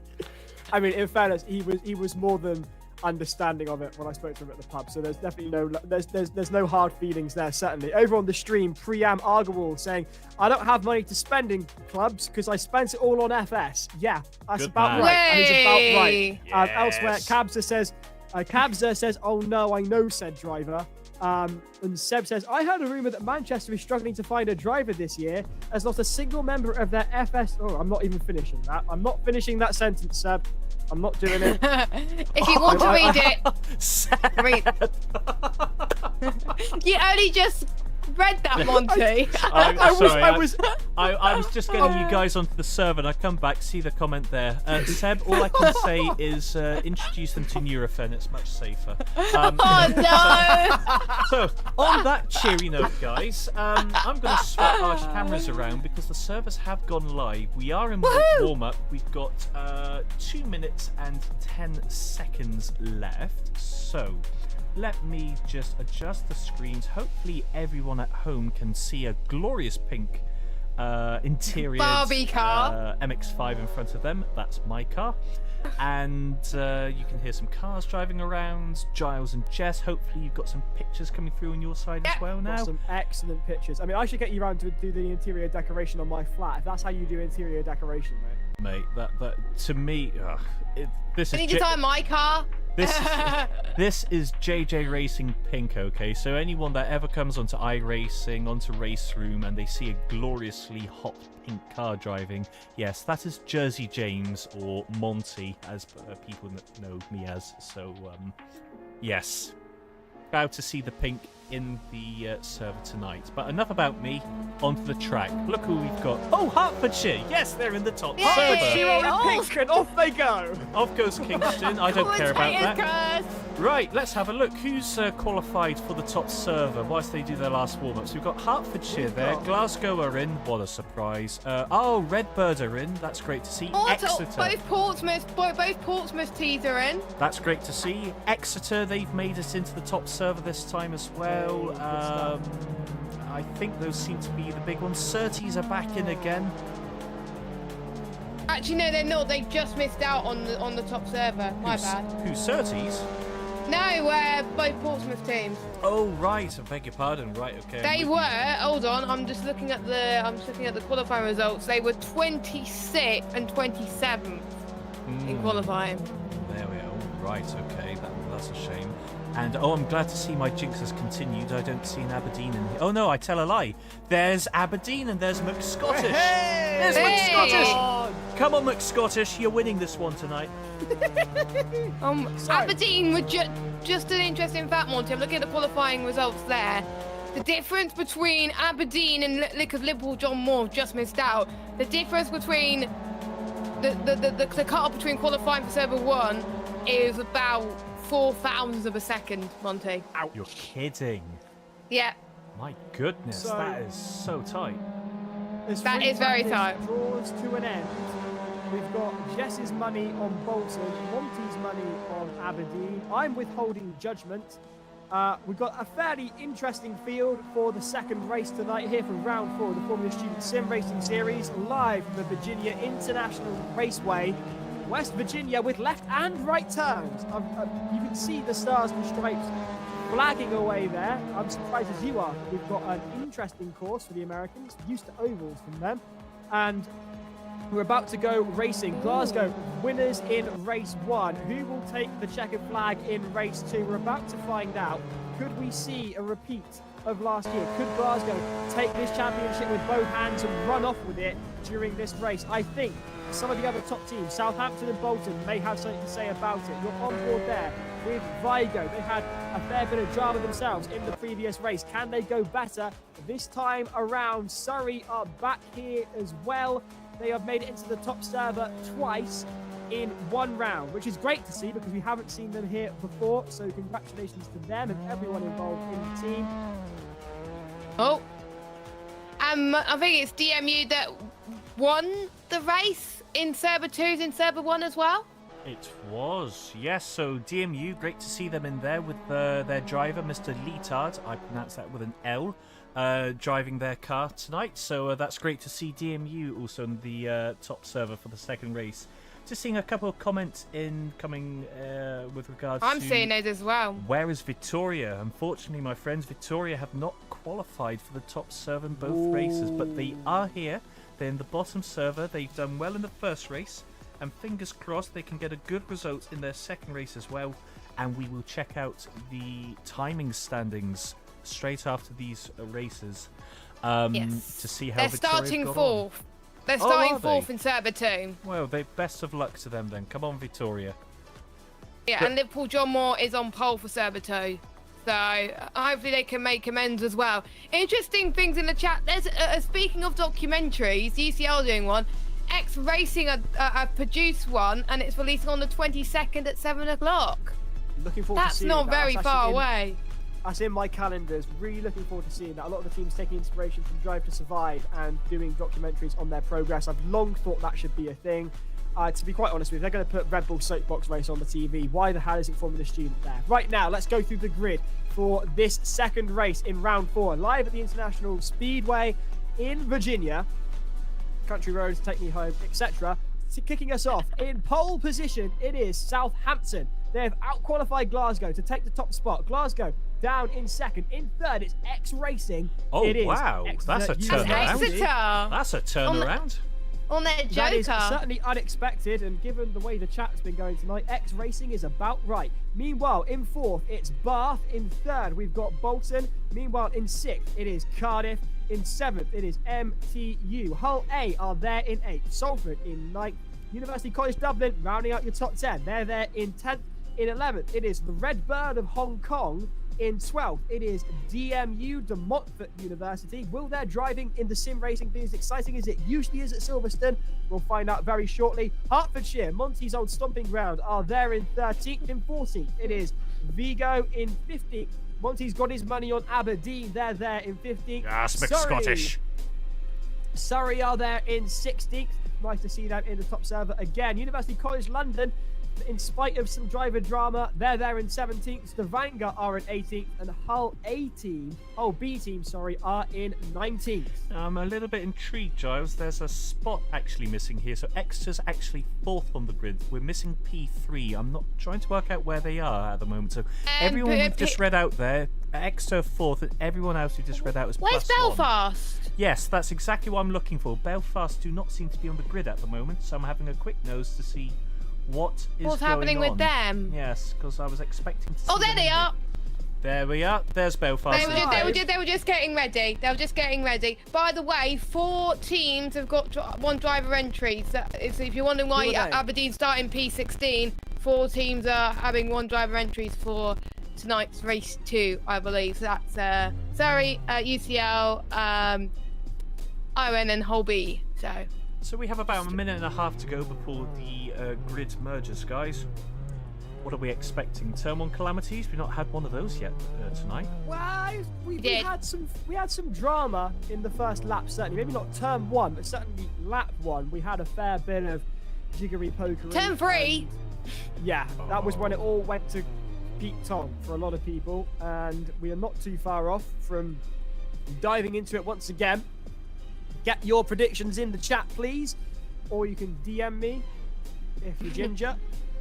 This is going to be absolutely brilliant, then. Southampton have taken the top spot in this second race. Glasgow in second. They won race 1. Can Khan, so I've got Noah Khan in my head because of the charts at the moment. But can Khan take the victory from Southampton? We're about to find out. The lights are moments away. 25 minutes of non-stop wheel-to-wheel racing live on the Formula Student Sim Racing YouTube channel. This is going to be a spellbinding race for you from the Virginia Motor Speedway. I've ruined that. It's the International Raceway. Do excuse me. It's not a speedway. Oh my god. Well, speedway, raceway. I mean, it's got left and right corners. Most Americans aren't going to understand this. Got a 20 lot of support in the seconds. chat for Exeter as well, and X-Racing saying we're coming for you, Bath. So yeah, there's quite a few support for that as well. Let's go racing then here in Virginia. The lights are about to come on. Who's going to get the better start, Southampton or Glasgow? They're on the front row. The revs are up, the lights are out, and away we go. And Southampton have got an absolutely cracking start. Glasgow turning into cover off Queen's Belfast immediately, and they're up into second, have got the racing line. They are looking very close to the rear end of Southampton, tucking in behind them, looking round to the outside, trying to find a way round immediately. And Exeter are up into second. Exeter have got a blinding start ahead of Queen Belfast. Brilliant stuff from the Devonshire team. We're on to turn 3. This is where it all went wrong in race 1. No such drama so far. 3 abreast through there. Glasgow up into first place. And they're battling out with Exeter, who are up into first place.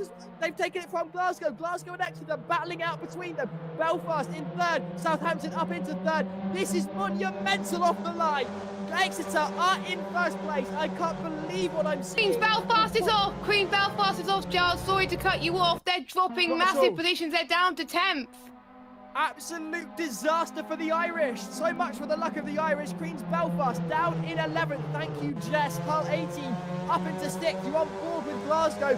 We have got a rear wing full of Southampton. Southampton started in pole and just didn't have the racing line, didn't have the edge in the overtakes that Glasgow and Exeter have had. And Exeter, out of nowhere, are leading this race. How long can they hold on for? 23.5 minutes to go. Glasgow piling on the pressure to the team from Devon. Southampton not giving Glasgow an inch behind them. We have got one team who's in the furthest south you can get, and then we got one team that's all the way in Scotland fighting for the top as well. And Cardiff, by the way, is just past Bath, up into 4th spot. We got Salford that's got past University College Dublin. We got a three-way fight for the lead towards turn 1. Glasgow's going to try and get the left-hand side in towards turn number 1, but is Exeter going to hold them off a little bit? No, Glasgow takes the got it. lead, but No. Exeter's going to get the Exeter switch switch back. it back.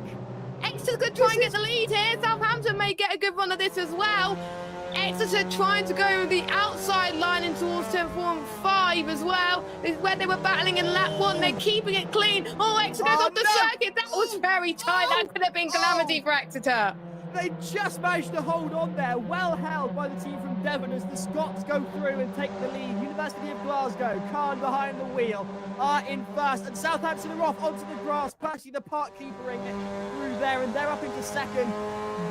That's an interesting racing line to be taking second from Exeter. Will they have to give the position back? I don't know. Cardiff have joined the fray. It is now a 4-way battle for the lead now as the teams make use of every inch of tarmac, getting the racing line impeccably, millimetres on rear wheels and grass separating them. This is absolutely cracker.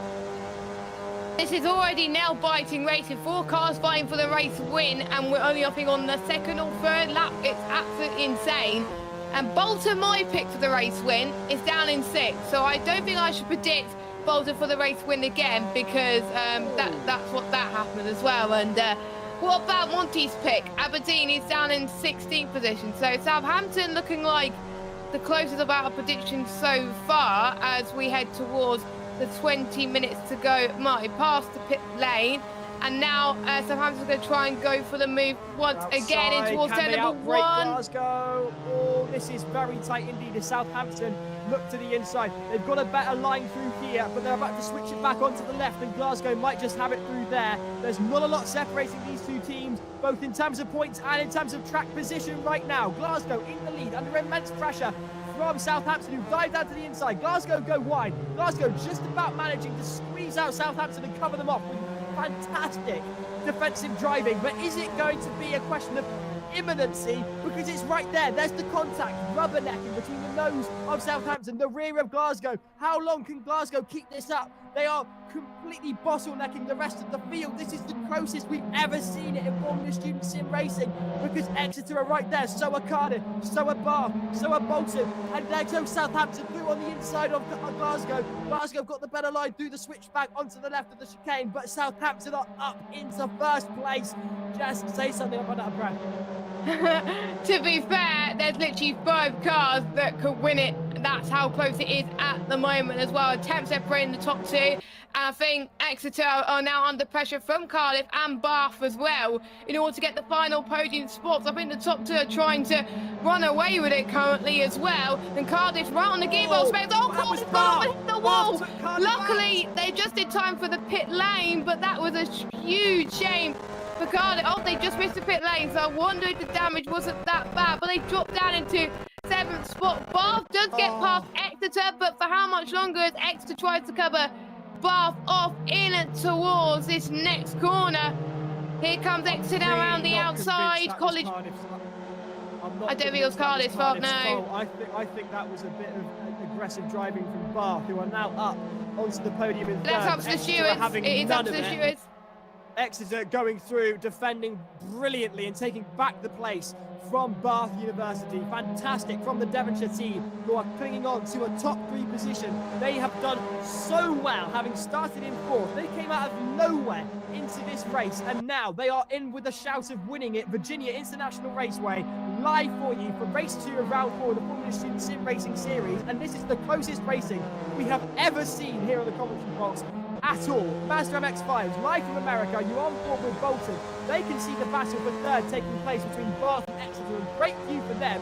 And if Bath or Exeter make a wrong move, Bolton are just going to sail on through. Bolton doing exactly what they need to do. It's what I call vulturing, waiting for the prey to die and then taking it in. I think what Bolton is doing is being patient, taking the back seat, like, you know what, if you guys make contact, we can just breeze past you and get a podium. So they're probably doing the smart thing, and they're saving their tyres as well by doing this. They're not pushing too much early on, so maybe this could be good when they finish this stint, and they could push a bit more than the other teams as well. But look at Southampton and Glasgow. They're pulling away from everybody due to the fact that we've got the likes of Exeter and Bath squabbling. We got the Redbird team of the Hong Kong team are catching up to Hull B. Oh, what happened there? That was weird. It looks just. What on earth is going on? It all sideways. What is going on with this? Oh, hello. That's a rather that was a bit of a drifting.com, wasn't it, Giles? That was more. That was less Tokyo drift and more Virginia sideways. What we're looking at here, guys, is a live demonstration of what a ping of 800 looks like on the server. Ouch! Oh, ouch! Oh dear, I've just seen that in the live timings. That's not going to do them any good there. But they are in Hong Kong after all. No, of course there will be, but we've got 3 wide. 3 wide through here as the Hull A team gets swamped by University College London. Hull A, well down compared to Hull B, shockingly. Yeah, and they go up the hill. It's not that long until the end. Oh, Hull B, is that Hull B? Hull B's in the water. That is Hull B. Goodness. Oh, I opened my mouth and disaster befall those who I talk about, and I can only apologise. Welcome to the Commentator's curse. Monty's done it. I've done it. It is indeed the Commentator's curse. Hull B, I'm so sorry. That is absolutely disastrous for them. Meanwhile, University College Dublin, having qualified in 10th, they're up into 8th now. No such dramas as was in race 1. They seem to be taking better control of it in race 2. Can they get up into the top 5? Cardiff and Salford stand between them and a top 5 finish. Meanwhile, there is DMU, De Montfort University. I haven't seen the usually dramatic driving that we can expect from them live at Silverstone for the full Formula Student event, but they are chasing down Vigo ahead of them as they head down towards, I think that is turn 1, right through there, swinging it down, let it all hang out, diving to the inside, not quite close enough. De Montfort to take it from Vigo. Vigo holding on to 13th position. Unlucky for some, lucky for others. Vigo lucky enough at the moment to keep it ahead of De Montfort. This has been a great race so far, hasn't it? I mean, there's just people trying to save the time. There's people pushing guns are blazing at the moment. There's people trying to avoid the curve with 50 minutes to go. And this point, I think we're going to see maybe some pitters, I think, at this stage, because those tyres are probably starting to give up the ghost now, and we'll probably have a close eye on those live timings a little bit more as well. But the last lap done by Southampton was a 35.801. That was their best lap, so they have no signs of slowing down. Same with Glasgow as well, we're only 2 tenths down, but... Yeah, we're talking of Glasgow and Southampton. Southampton have got into second position. They're only 0.2 seconds ahead of the Glaswegians. This has only just happened. Barely anything separating. Other way around. Oh, so I do apologise. I get my tongue tied sometimes. Southampton ahead of Glasgow. Glasgow coming back to take it again. They're sideways through turn 1. It's a right-hander, so Southampton have got the racing line. Glasgow have got the pace. Glasgow are ahead, and can they hold on to this? But no, as I said, Southampton have got the racing line, and they cut in on the inside. Defensive driving to the maximum from Southampton. They're planting their car in the right places with the likes of Southampton right now. They're defending for their lives, and it's very crucial before these guys go into the pit so they can do... Oh, they make contact! They make a bit of contact! They did, and I can't help thinking that was a bit of early braking from Southampton. They brake late into that corner, braking early. Glasgow not expecting it, and a toe punt into the rear of Southampton as a result of that by Glasgow. Possibly just a racing accident. I'm looking at the gap between these two and Exeter now. Is it going to come down? I think they're going to be all right. And it looks like their speed is not compromised too much. But I wonder if that's going to hamper those two a little bit more. So it's come down by a tenth. Watch this. As the cars go through here, are we going to get the grass flapping? It's a great angle. There they go. That's not as much as I was hoping. That was a bit Anyway. Southampton are your race leaders by less than half a second. They've taken it back from Glasgow. These are two major championship protagonists, and as far as I'm concerned, if Southampton hold on to this, you're watching the two teams that could well be vying it out for the rest of the season, right the way to Williams eSports. This is what it all comes down to. If Southampton can hold on for the next 13 and a half minutes, they are definitely going to keep their championship hopes alive. Glasgow will have something to say about it. We know Carl's a good driver. We know he's aggressive. This is going to be nail-biting to the finish line as Southampton managed to hold on to the racing line. They're driving defensive in impeccable style, but this left-hander coming out, Glasgow have got the racing line for it. They've got the pace on, and Glasgow are up into first place. They've taken it from Southampton. They go wide. Southampton go through. They're all inside each other. Oh, side by side they go, but Glasgow hold on to it. Yeah, Glasgow just about hold on, but two of those teams making a bit of a mistake as well. But Southampton's going to get a good run as they head towards a very technical part of the circuit. And I think Glasgow's going to keep this one, or maybe not. Southampton to the left. No, Southampton's not going to do it. We know the hill's a favourite place for overtakes, but just managing to hold on there to the top spot. Glasgow. Seb, I've got to ask, have you considered a career in comedy writing? Because you are hilarious. Southampton are in second, 0.2 seconds between them and your lead car. It is Glasgow. Exeter not too far behind. The gap dropping down to just over 1.5 seconds. Bath in fourth. In fifth, it's Bolton. University College Dublin in sixth. Queen's Belfast in seventh. In eighth, it's Salford. Ninth, it's Cardiff. And 10th, we're rounding up the top 10, it's Stavanger. You're on board with Southampton. 0.25 seconds. Both teams heading into the pits now. This is crucial. Ooh. They're both side by side going into the pits, Giles, and that can mean anything in terms of strategy. The top 5 have all come into the pits, so no undercuts there. They're all going in. The top 10 are all in the pits. Southampton have got ahead of Glasgow because they've got a pit position ahead of Glasgow. So this could make all the difference when it comes to the pit exit. Could Southampton get the jump on? And they have! They have indeed! They've got ahead of Glasgow in the pits. This is a really slow stop for Glasgow. This is a really slow stop for Glasgow. What is going on? Exeter side by side and they've gone through. They've gone through, and that's allowing Southampton and Bath to have a huge lead. And there's a battle for P1. There is a battle indeed for P1. What on earth was that in the pits for Glasgow? Why was that such a long stop? I wonder. They're down to 7th spot. And we had Salford as overtook them. College Dublin, I think, is what we saw as well. Exeter, by the way, is past Southampton. The biggest story there is Bath. Bath absolutely nailed that pit stop, and they must have done something right this evening in race 2, because it's definitely helped them there. But yeah, I still don't get it. What's happened to Glasgow? Glasgow have just been in complete contention for this race win, and you can see Khan's They not messed it willing up. to give up. He's up into 5th now, but that pit stop is really going to hinder what should have been a potentially easier win. I wouldn't say it would be They lost easy, the 11 battle between them and seconds. Southampton. It's 11 seconds. Is that how long it was? Yeah, because Glasgow's 10 seconds behind Bolton. 11. You could park a bus in 11 seconds. What happened to Glasgow? You're on board with I them feel now. gutted for them. Absolutely gutted. So it might have been, they might have, well, it'll be, if anyone who's in Glasgow is in the chat, please tell us, enlighten us on what potentially could have happened as well, because it will be interesting to know, and then Monty can update us. Maybe Adam probably Kinley's Monty's got a updating as we theory. speak.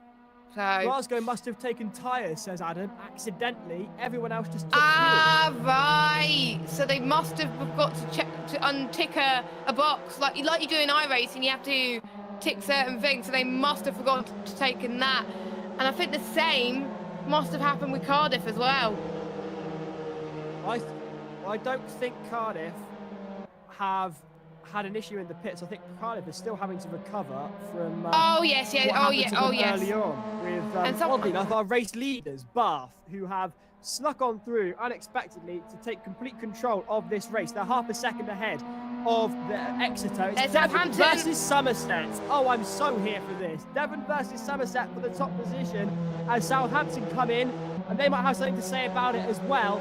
It all comes down to the next 8 minutes of racing. Half a second between your race leaders Bath and your second place Exeter. Exeter have driven an absolutely brilliant race. And they were in Server 2, Giles, in the first race as well. So this is the first time we see them in Server 1. They were struggling in Server 2 in race 1 because they were near the bag. But in Server 1 in race 2, they just come full guns a-blazing. Don't forget, Bath's on a joker, so is Exeter, so is Southampton. Again, the best placed non-joker team is Bolton. So Bolton's still doing incredibly well to keep their car in the top 4. They've still got their joker to use in the upcoming rounds. Southampton's going to get a good run here on Exeter. That's going to allow Bath to pull away ever so slightly. Exeter's got to defend nicely towards... Oh, well done there from Well Exeter. played from Exeter, but Southampton could get the switch back here. And someone's hoping for their drivers to do well as well. Southampton's got the job done. Southampton's got P2. Exeter Brilliant down job. into 3rd, Southampton up into 2nd. Your race leaders are out of nowhere. Bath, it was Glasgow for a long time. They are now down in 5th, having an absolute disaster on the pit stop. Monty, what on earth happened there? Well, as we're seeing in the chats just now, confirmed. So they did take on tyres as well as fuel in the pit stops. Everyone else committed to just the fuel option. They would not allude as to whether that was on purpose or by accident. I'm intrigued They to are see closing. though. I'm just going They to are- say, Mr. Khan, he is closing in at a second a lap. So if that's the case, we could be on for an absolute classic if these guys keep on squabbling against each other up ahead. Because Please. whilst it's great to watch, they are taking time out on each other, and that is allowing Glasgow to close back in. Dear the racing gods, please on behalf of us all make it a 4-way battle for the win. Amen, all of us. Come on. This is absolutely riveting. Bath from Southampton, from Exeter, from Bolton, from Glasgow. It could well be a 4- or 5-way battle for the win. You're on board with Cardiff, who have got a view of the rear end of College Dublin. Can Cardiff pick off College Dublin and take it up to 6th? At the moment, no is the answer. Not close enough to be making a move on College Dublin. Are the Welsh team. I would like to see more races around it. This is absolutely amazing stuff. And Cardiff's going to get a run here as well. This is a common overtaking opportunity for all the teams tonight. And Dublin has planted the car perfectly. Cardiff gets another run here through this next section. Is this the opportunity that Cardiff is looking for to make a comeback and go into P6? At the moment, College Dublin has the upper hand on Cardiff. Contact the two teams. And keep an eye on Queen's Belfast. They're going to breeze through. Yes, they do. Oh no, Queen's that's Belfast have commentator's gone curse through. from me. Cardiff up into 7th. Well, I don't know what on earth happened there. There was contact. I don't know who was at I fault. don't know who caused it, to be honest with you. It's not clear as in the other ones as well. Exeter has dropped back from Southampton a little bit. Meanwhile, you're on board with Hertfordshire. Monty, do you want to come and talk about your old team? I'd love to, Giles. It's nice to see Hertfordshire back in the top server, having a good run of it. JJRacing, you speak to people about Formula Student, they always talk about those old school names, Oxford, Brooks, Hertfordshire, Birmingham, and Bath. They were all kind of there from the beginning with Formula Student, so it's really nice to see 25 years on, not only they're still doing the Formula Student stuff, but they're getting involved in, well, what they call the modern stuff. Oh, who's that going off? They've done very well. Hertfordshire have got through past University College. Vigo, sorry. Vigo have gone off the track as well. Southampton's got the lead. Southampton have got the lead. Jeremiah's got the stake. Meanwhile, Jeremiah says, I'm literally having a steak dinner in London right now. Forget your steak dinner. This is far more exciting as they go wheel to wheel, and Southampton cling on for dear life as they make contact with Bath. And I'm off of my chair. This is so exciting. Are you standing up, Giles? As Exeter has got past Bath, so I wonder if Bath's picked up some damage there. This is absolutely unbelievable, and I really do have to stand up because I can't contain myself sitting down. Southampton in the lead from Exeter, who have got through past Bath monumentally. The Devonshire-Somerset rivalry is in full swing here, and there's half a second or less between them in the top three. I bet this is going to go on until the end of the race, so fasten your seatbelts, ladies and gentlemen. Oh, and speaking of seatbelts, MTU's gone off a little bit. I think there was a battle with Vigo and Surrey as well. Surrey almost in the top 10. They could just send to the top 10, but unfortunately I think it could be too little too late for them as well. Whole 8 in 11th place, surely they would want to climb their way up into the top 10 very soon as well. For College Dublin versus Hertfordshire. They're down into 7th. Hertfordshire clinging on to 9th, flashing the lights. University College Dublin, letting them know, oh, down the inside, not enough moon. Hertfordshire live to fight another day into the next corner. Go Hertfordshire ahead of College Dublin. Fantastic driving from the 9th place car. Meanwhile, up ahead, Bath are in 3rd, attempting to take 2nd from Exeter, looking to the inside. Exeter driving a fantastic defence.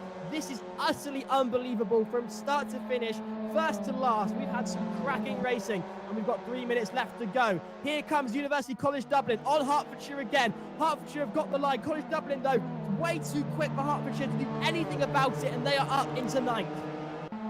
It's a bit of a shame that this race is only 25 minutes. I could watch these guys race for hours. So keep this up, guys. It's going to be amazing. But we are starting to see Southampton push a bit more, Giles. 1.6 seconds between Southampton and Exeter at the moment. Now, it's all because Exeter and Bath are squabbling. If they keep squabbling like that, Southampton's going to fall away. And look at that, 2 seconds. So unless Southampton have a mare, Southampton has got this in the bag, I think.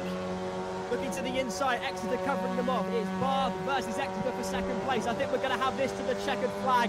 And suffice to say, I am so here for it. Exeter managing to just stay ahead of Bath. Are Bath waiting for the right moment, or have Exeter just about started to get away from the team from Somerset? And yes, I do think Bath from Somerset. You can debate me that in the comments later. Exeter from Devon, without a doubt, are ahead of Bath, going down the start-finish straight.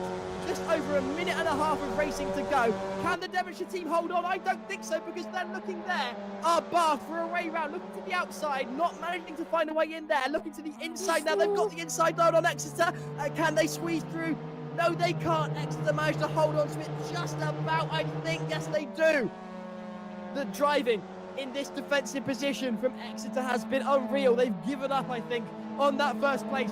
2nd is going to do them fine in the top tier server. It's their first appearance in the top tier server, and they're battling for 2nd place. This is fantastic. It's not their first appearance. It's not their first appearance at the top server. I do believe they've been at the top server, I think, for one of the races so far this season, but it's been their first appearance in a while, Giles. So they're doing well. Glasgow, though, is on a comeback of dreams. Their next target. You can see the cars in front of them. Glasgow's in that train. It is not over for Glasgow to take that podium. Glasgow can sense it, and that squabbling's definitely hindering Bath and Exeter. Glasgow could be right back at this with 50 seconds to go. Glasgow's got to make the move first. On the Bolton. Oh, that was contact. No, that's it. That was always going to happen, wasn't it? Wasn't that always inevitable? Glasgow down into 5th, Bolton back up into 4th. That just seemed somewhat inevitable. Bolton Yeah, that the only was. team in this top 10 that are running without, or certainly one of the main protagonists in this championship that's running without a joker. You would have thought that Glasgow would have just totally had the advantage, but Bolton, the driving has been impeccable, and Glasgow tried to go down a gap that Bolton ensured was too small, and that coming together seemed about as constant as the sun rising. Yeah, I think they're going to try and fight back, though. They don't have long to fight back currently as well. And on the last lap of this race, Southampton still lead, Exeter second, Bath third. And will that change going to the end of this one in terms of Exeter and Bath? Remains to be seen. Glasgow is ahead of Bolton. And I think because of that incident, they're not being able to catch up to the front three. So unfortunately, their chances of a podium is going astray at the moment. But we've got Bath who wants to get that second.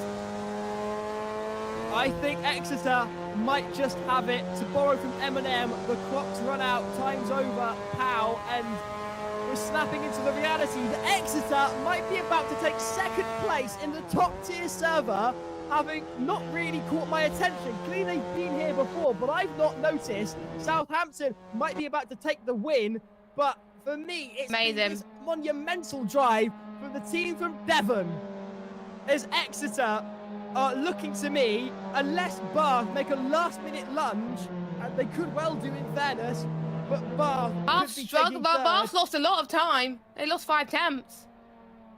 It looks then like Southampton are going to take the checkered flag to win this second race of round 4. They go round the final corner.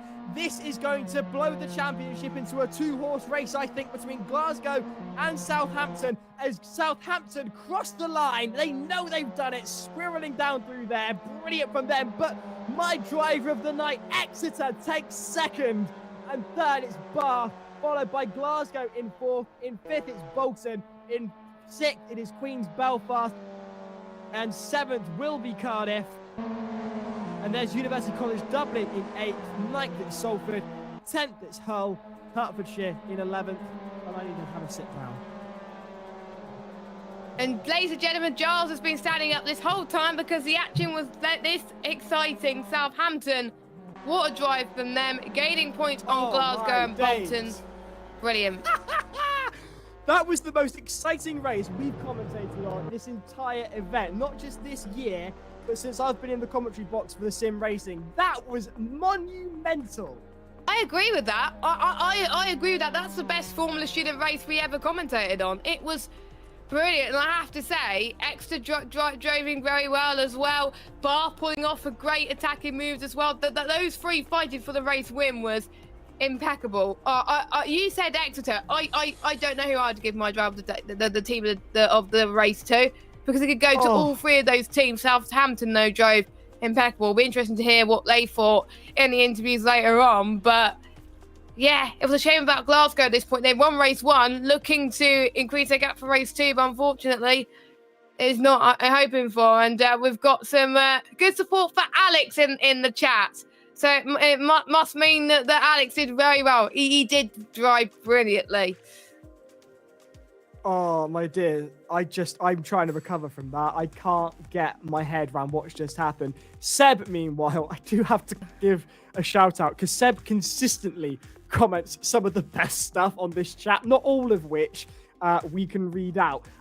There is a comment here regarding Bath and extra points for denting bumpers. I'll say no more on that one, and I imagine the stewards might be looking into that because there are a few instances that even caught my eye in the commentary box. So suffice to say, there might well be something to say about Bath's finishing position in the preliminaries compared to where they actually end up once the scrutineers, once the stewards have had a look at the racing that we've just seen. Elsewhere, X Racing's very own official YouTube channel has got into the comments saying, we are coming back big this year. They are indeed. Their documentary series comes out, is it next week, Jess? 22nd at 7 o'clock. I believe it will be on their YouTube channel, but correct me if I'm wrong. I know another team has got a documentary going on as well. We got UCL and someone else. I'm just trying to find it in the live chat. Am I. Where's it gone? We're gonna have to find this. If someone who commented on that said they got a documentary. South Bank, there we go. So they've got a documentary too. It's South like they Bank's want to get into the documentary is drive. out now. If someone could link that to me after the stream, that would be absolutely lovely. So TJ saying Exeter as strong as ever. We've always been here. Well, I think today's definitely proven that. You've got onto my radar tonight. Put it that way. Definitely, So same.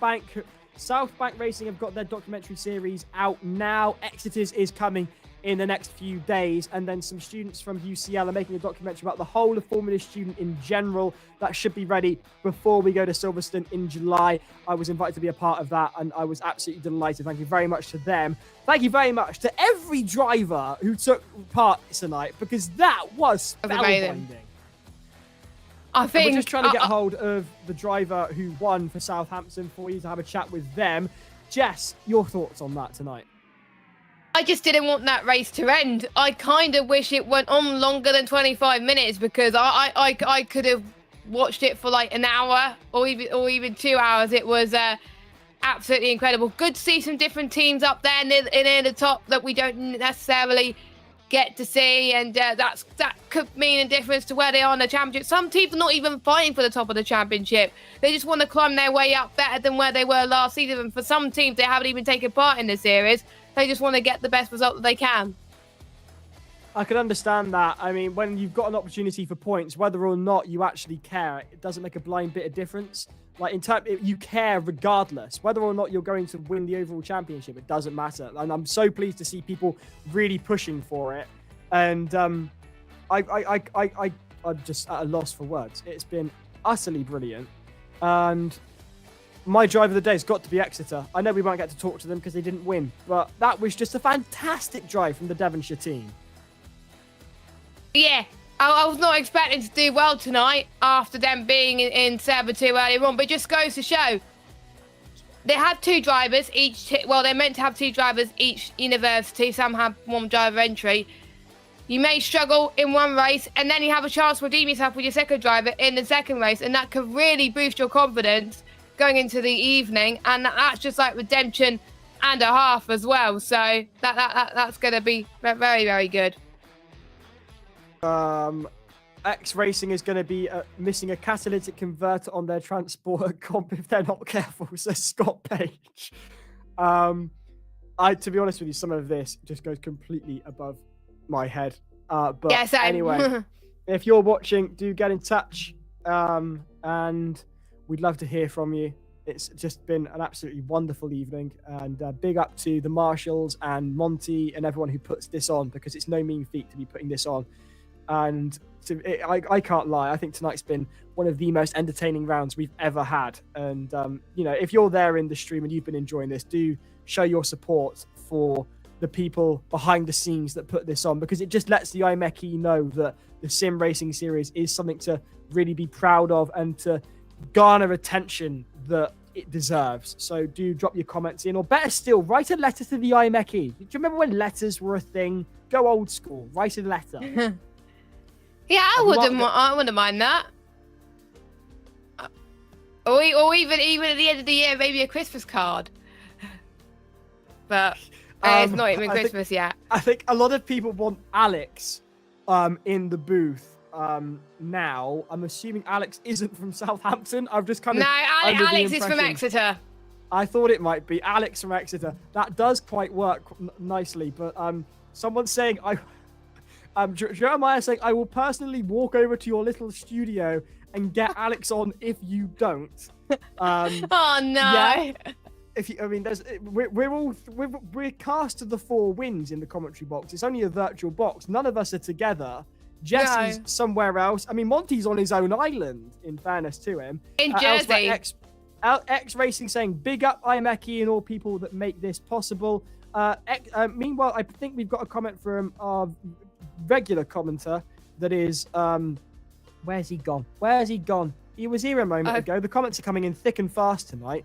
Chafe Bentil Hutton asking, on YouTube, the docu-series on Insta or TikTok. I think they'll be on YouTube. You'll be able to see highlights over on TikTok. But if you want to see the full thing, your best place is the YouTube channels of these various teams. Meanwhile, Chucky Weetabix saying, Scott speaks for Surtees, not Surtees EC. Please leave our cats. How have we got to this point? This used to be a professional series. I'm rather confused. honest. What am I reading But, in the comments? What am I reading in the comments? Bolton, God. Bolton, says Rory McLaughlin. Bolton's That's the done most well. sense someone has made in this chat all night. Bolton's done well out of the non-Joker team, so I think they'll be very happy with that in terms of getting some decent points as well, and beating Glasgow in race 2. But they did come to blows at some points during that race as well. So it will be interesting to see. Someone said in the chat, "It's after 9 p.m. Can we get that shout out?"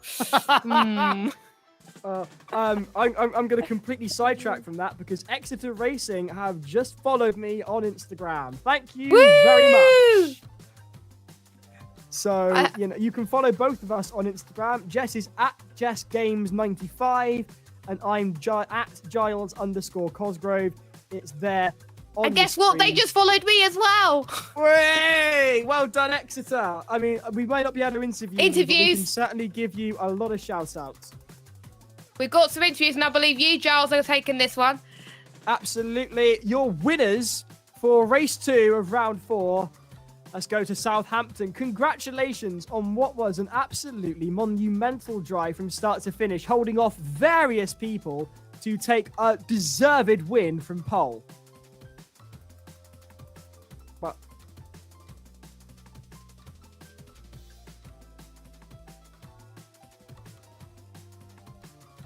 they pitted for tyres as well as fuel. That's why they lost time. absolutely gutting from them. How did you manage to out-qualify Glasgow going into that race? Because it was a shock to see yourselves on pole as opposed to Glasgow. So what was behind that monumental pace clearly in qualifying? Yeah. Was there any way in particular that you weren't braking where others were? What was the strategy behind such a quick lap?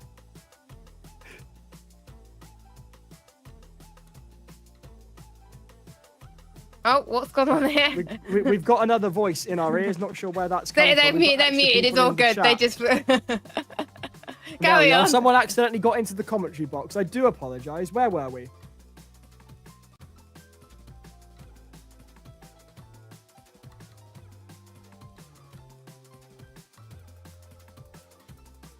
Nice stuff. So, when it came to defensive driving, was it a case of cutting your losses and potentially keeping your tyres for another lap, or was it a question of, I wouldn't say desperation, but certainly were you willing to throw caution to the wind in order to hold on to that spot?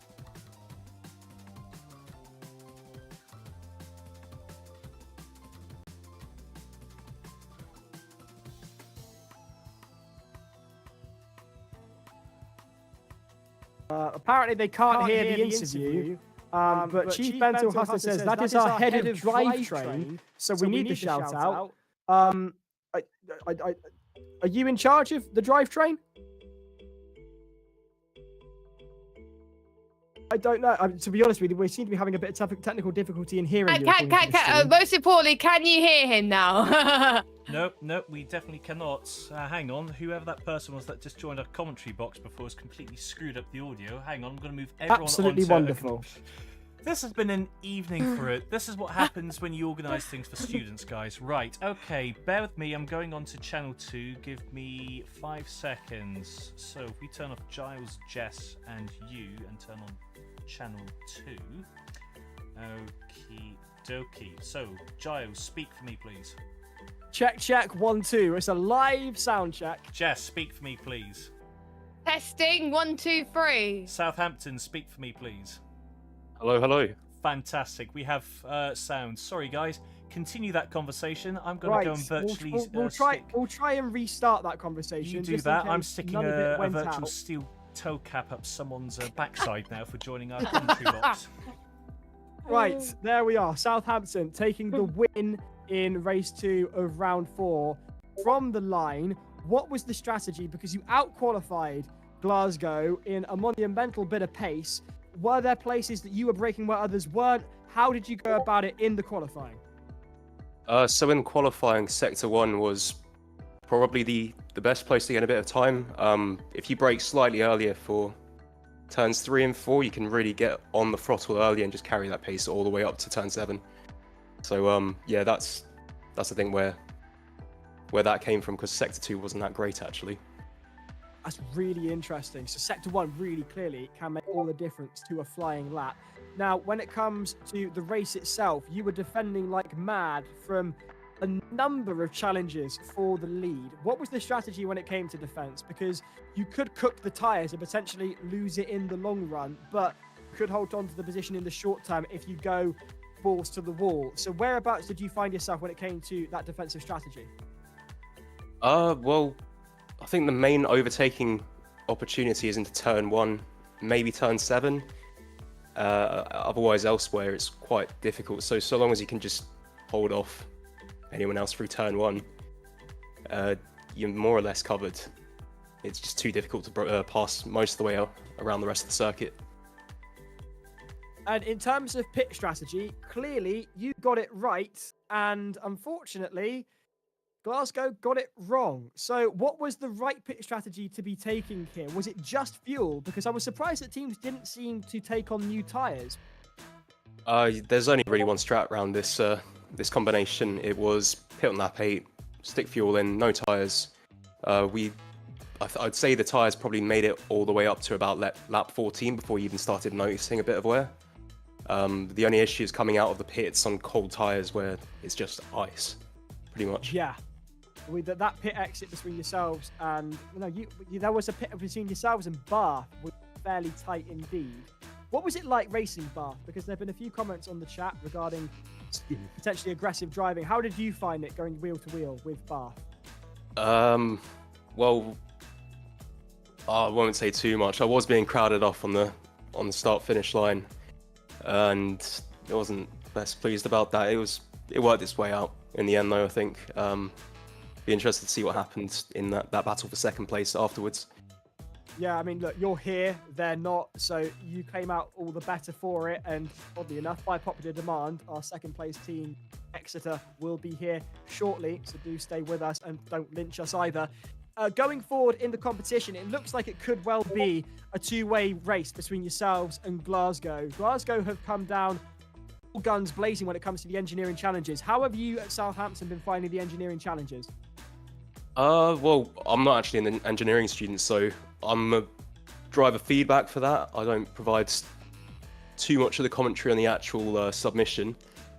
It looked like they did a great job, so fingers crossed it's 50 points for Southampton in that regard.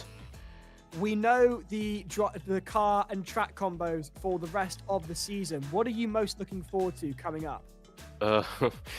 Not much, if I'm going to be honest. GT3s around Kyalami might be interesting. I'm not getting along too much with Hungaroring and the Audi TT so much. That one is always hard. And yeah. Do you reckon Southampton have got it in them to take the win? Do you reckon that we could be seeing Southampton take the win come Williams eSports in July? Well, it's still very much early days, so I don't want to be jumping the gun here. We're looking good. We got multiple very quick drivers, so if one of us doesn't get along with one of the track car combinations, one of us will do. So yeah, we're just going to keep running the way we are, working hard on those engineering challenges and do our best coming up to that round 7 final. I can understand not wanting to potentially jinx it, but I really do think that our eyes have got to be just as much on you guys at Southampton as they are on Glasgow. Congratulations on the race win, and we look forward to seeing more of you come later on in the year. Have a great evening. Go celebrate. Enjoy yourselves. Cheers, guys. You too. So that was your race winners, and invariably, usually, that would be where things would end. Because the chat has popular gone demand. Absolutely mental by popular demand, as Jess says, we will be bringing you our race 2 P2 winners. Well, I say winners, they came Runners second. up. They came second. Runners up. That's the what I've been looking for. There we go. They came second in the most spectacular style. I had to stand up. I got so excited. My mother's from Tiverton. They're from Exeter. And here we have Mr. Pritchard, who came second in the way possible. Congratulations and welcome to the commentary booth. Hello, can you hear me? Yes. Yeah, we can hear you. Can you And hear the us? stream See, here. hopefully. We can Is see you it- as well. All right, lovely, lovely. That's solid. Yeah. Hi guys. Yeah, that was a pretty intense race. I'm not gonna lie. Oh, I'm pretty knackered after that one. You qualified in 4th. Were you expecting to be in the position you were in come the end of the first lap? No, I was so confused. I was like, all right, I'm gonna pin the start. That's something I've always been decent at. So Yeah. I got the start nailed, and I just went, is what it is. Just went around the outside, I think, and it just worked. And because then I had the inside, the next complex of turns, I was like, oh, I'm just gonna park on the apex. So I did. I mean, That the was thing brilliant. is, you say parking as if you were slow. There was nothing slow about you. So, Oh, I just took a really slow line, I thought, into the corner. Well, it did were look you- slow for us. Not at Oh, all. We okay. couldn't keep up. I ran out of breath. And was Exeter running the Joker? Yeah, They we were. were. So we were running the Joker because I seem to just work with the MX-5 pretty well compared to other cars. So we just went, you know what? The power to weight ratio and all of that is probably best used Joker for this car. And it seemed that all like the really like fast teams were using it as well. So I was like, why do the fast guys have to be using it? Let's see. So I went, oh, I've just got to show off. You say that as if you did badly, but you came second. And Well, this- look this at my has got to previous be- results. I was going to say, this feels like a major step up for Exeter compared to the usual results that you guys have been Yeah, facing. I'm gonna be honest. We have not been getting lucky at all. In Mm. race 1, I started 8th, I believe, and then I got hit off lap 1 all the way, and then I made a comeback from 20th to. No, I started 6th. Then made a comeback, I think 20th to 8th. Oh, yes. And then the other races were just So the other races have been somewhat write-offs. What changed tonight to get into the top server and then to post a P2 come the second race? What changed tonight? a little bit of luck, just basically not binning it into a wall and having people Would that help. can race really well. Because I'm gonna be honest, there was from Bath Uni bit of argy-bargy, but that's completely fine. It wasn't anything too ridiculous. I always knew, like when I got knocked out, knocked down from the lead, I knew that someone was gonna clip the inside because that corner just always happens whenever I did like iRacing or anything like that. You'd have people just hit you on the inside there because you can't really do much. So I wasn't really too mad with anything that happened today. I might have sounded it to when I was in the VC with my mates. I might have sounded mad, but not really. I mean, I anything know after the not race. everyone's going to be impressed. I'm fairly certain Cardiff lost a few positions because of a bit of, as you said, argy-bargy from Bath. We'll see what the stewards say about that Yeah. later. It's nice to see Exeter in the top server, having spent a fair bit of time in Exeter myself. And I got to ask, is this going to be a comeback for Exeter? Are we going to see a lot more of you? Are we going to potentially not have to break the rules of our interviews by popular demand? Will we be seeing you on the top of the podium Well, we ain't come got the we end of ain't the got season?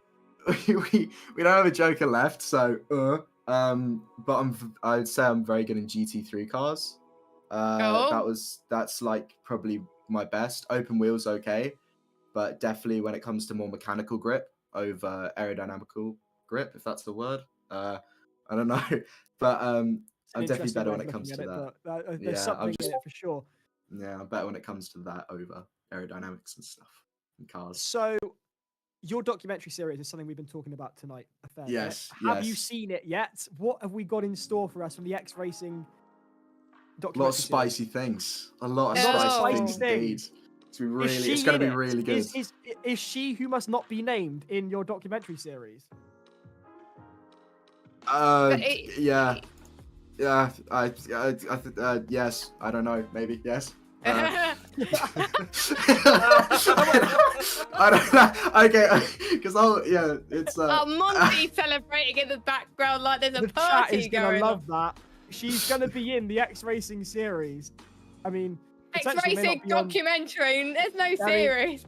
X-Racing by... document. No, it's gonna be a bit of a series because we're doing episodes, Ooh. so Alright. it will be a series. Yeah, So it will be a series. it's like Drive to Survive, where it's Yeah, that's why it's I like X-Racing it. Survive to Drive. We've really been imaginative there. We've really used our What, you've been creativity for that imaginative- one. You've been imaginative enough to invite a famous personality from the other darker side of the internet to be a part of it. So we look forward to seeing that.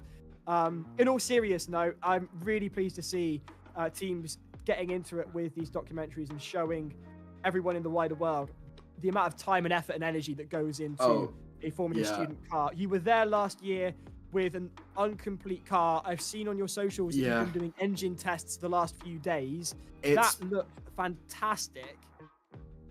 It's honestly been amazing. It's just everything about Formula Student.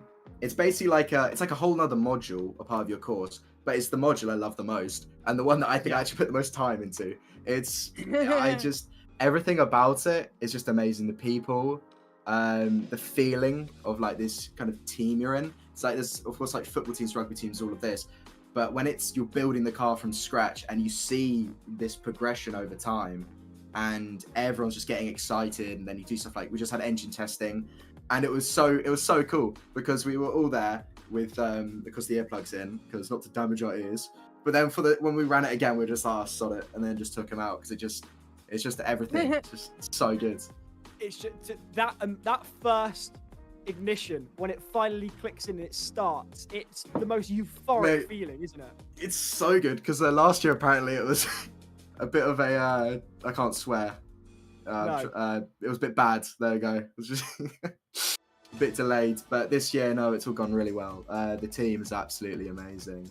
I really do hope we get to see you guys on track in person. Fingers crossed, but I believe you will. Because we put a lot of time in, and it is just Monty, absolutely I think you've got a amazing. question. Yeah, I just want to throw one in. How much of the filming was done down at the Impy? Oh, to be decided. You can't not have the Impy. For context, we might have to Impy, not Chevs. Chevs is terrible. No. I hate Chevs. It's been a flat pint every time. Absolutely. For those who are wondering what this is, Monty's going to explain, because I don't have a clue. Okay, so the Impy is probably one of the best bars in the UK, which is conveniently placed. Which is conveniently placed right at the bottom of Exeter's campus. I spent many hours there many years ago when I used to go and visit. And a lot of money as well. I've been there. I'm gonna guess a lot of money as well as probably. I've been there. It's absolutely brilliant. The orangery bit, it's excellent. Sorry. No, it is really good. I've spent way too much money there. Like the halloumi fries and the burger. Yummy. You can't spend money though. It's a Weatherspoons. Weatherspoons are cheap, so you and get it's not that far Yeah, from but the amount that's the problem. It's cheap, so you drink more, meaning you spend more money. It's like a. And Monty, it's not that far from the train station either. You're quite right on that about one. 5-minute walk. And to be fair, I can never comment on how much I spent there Imperial. because that's the one. Yes, with the big glass house. Everyone calls it the Impy because that is the place to go. The one that looks like a wedding venue. It looks like an old train station from the side. That's what I think. Yeah. It takes a while to get to. It takes a while to get to when you hit the entrance, though. But it looks lovely. Yeah, I've been kicked out of there before. It was quite fun actually. I wasn't drunk. I actually did nothing in the wrong. It was crazy. My mate flung a water bottle like across the room, where like all the bar is and all that. He bent over, so I just gave it a massive slap on the arse, and then we both got kicked out. So I should point out, if you've just joined us, this is the Formula Student Sim Racing Series coverage for round 4. And on that Alex, bombshell, it's been an absolute joy to have you with us in the commentary box. I was going to say, cue Jessica. Alex, come back again, whether or not you place well. Just come back again. I hope I do. Thank you ever so much. Congratulations on the PC. Cheers, guys. Formula Student Community Champion of the Year, I think, guys. Yeah, I can't wait to see Matt Silverstone. All right, cheers. Shout out X-Racing. Everyone watch it. Everyone watch the documentary on YouTube. Follow our Instagram. Follow our TikTok. Bam. Everyone do it. Love Seb. Seb Pill, my baby cakes. Seb Calvert, my baby cakes. Kit, my baby cakes. TJ. Jeremiah, Alex, who else? You nearly swore there. Oh my goodness. I just did. I'm sorry if I've forgotten everyone. Oh yeah, Lily, all that. Yeah, all right. Bye guys. Live, laugh, love. Bye. The bombshell has not only dropped, it's detonated. Thank you ever so much to Alex for joining us here in the commentary box. We'll catch him very soon. This has been cheers, guys. Round 4. had just the most fantastic night. I mean, we've had this great comment coming from Cara Fox. Got to be the clip of Giles at Silverstone 2023. I can't even remember what I said. If Priam is talking about the half moon in Stoke St Mary near Taunton, then definitely. Otherwise, I've got no idea. Seb saying must suck to be on other FS teams. Commentators, Rex Racing Sims. Not really. It was just incredibly entertaining. We've had an absolutely wonderful night, and let's get the preliminary results in for race 2, shall we, Monty? Let's go for it. Jess, I'll let you do the honours. Let's start off with the top server first, shall we? Yes, let's start with the top server. Like we were just saying, Southampton, really good victory from them. Exeter, not that far behind. We just spoke with them as well. Bath, another really great result for them. Don't count them out as well. Another standout team, I think, for them too. Glasgow managed to recover to 4th, so their night wasn't over, but it could have been so much higher. Bolton, the best of the Joker teams, the non-Joker teams, in 5th.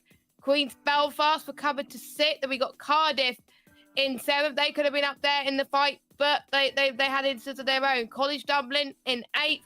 Then we got Salford, Hull A, and Herts, your top, Hertfordshire in top 11, and Surrey in 12th. Good points for them. And in server 2, we got University of Portsmouth Electric topping server 2, so they're going to get some decent points on the board there as well. So great job for them.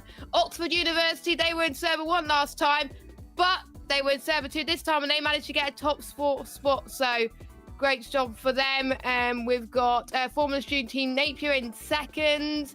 I'm just trying to see some. We got York A in 5th as well, so they got some decent points. I could barely read on my screen on who was 6th spot. But USM, there we go.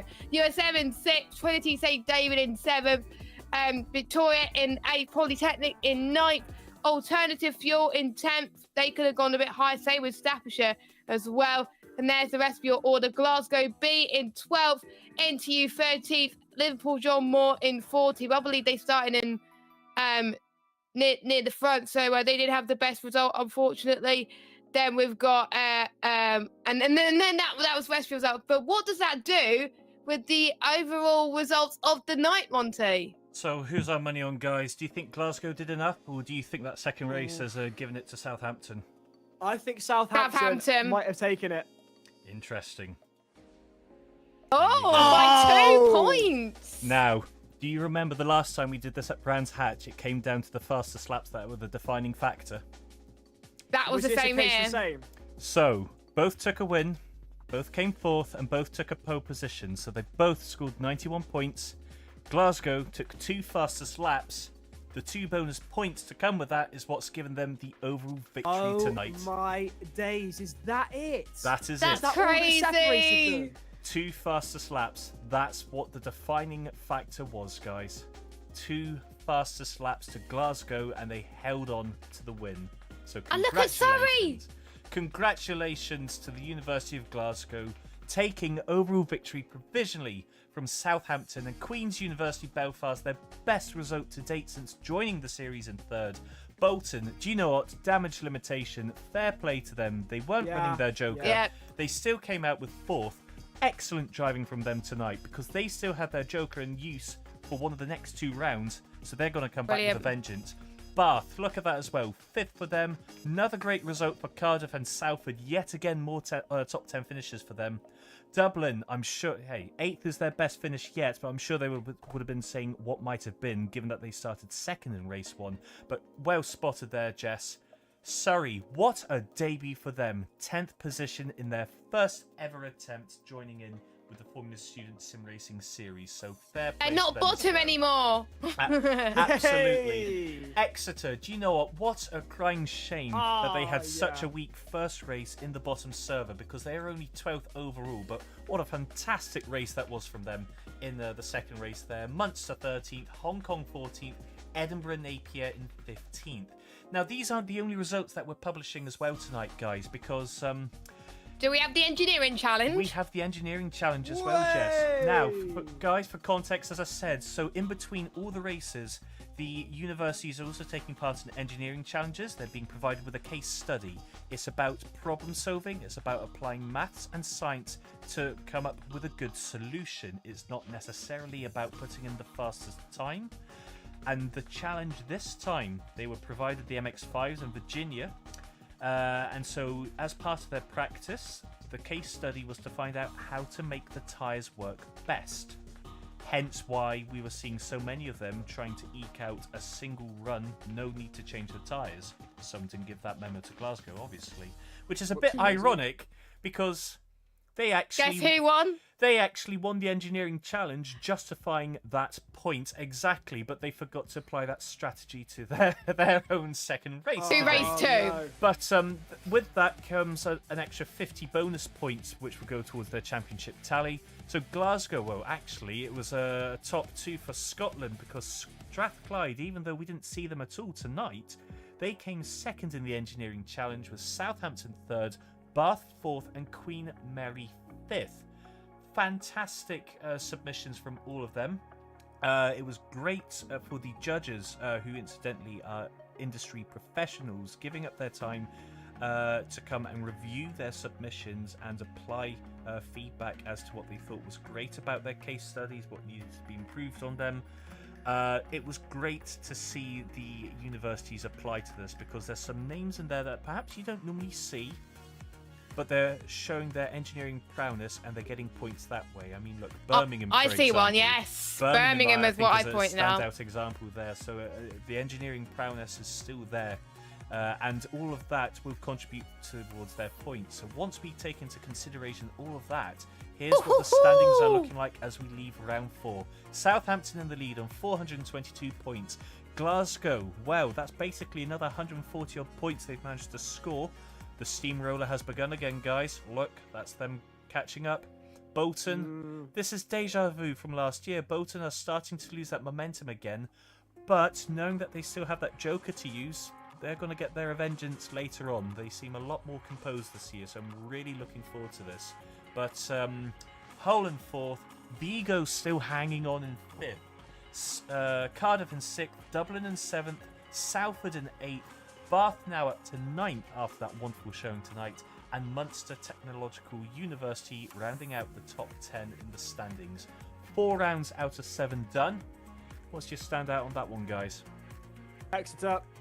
It just has to be. I know everyone's going to call us out for being simps on the chat, but quite honestly, you can call me whatever the hell you want. That was the most monumental drive for a team that, I'll be in fairness to them, they may have been in the top 7 before, but they never really caught my eye. But all of a sudden, you could not avoid Exeter. They demanded attention in that race, and it was just spectacular from beginning to end. In fact, everyone did such a fantastic job. It was a real pleasure to commentate on. Of course, Exeter as well, but for me, it has to be from race 2, Southampton. The fact that they were able to defend from the likes of Bath and Exeter and then pull away with their strategy. Absolutely amazing. And obviously Glasgow in race 1 as well performed very well. Bolton being very consistent as well. Just go to show you don't have to win to still score some decent points in the series as well. But yeah, I think Southampton for the race win in race 2, Exeter for surprising us, and Bolton for their consistency tonight. Absolutely wonderful stuff. I'm exhausted. I'm fairly certain that Jess and Monty are also knackered as well. We're going to go for whatever we need at this point, an energy drink, dinner in my case, or a bed. All of them sound quite appealing at the moment. Make sure you check back again with us for the next round. Seb, shush, I'm not simping for anybody. But thank you ever so much for joining us tonight. I've been Giles Cosgrove. She's been Jess Ball. He's been James Monty Montgomery. This has been the Formula Student Sim Racing Series, and we'll be catching you next month.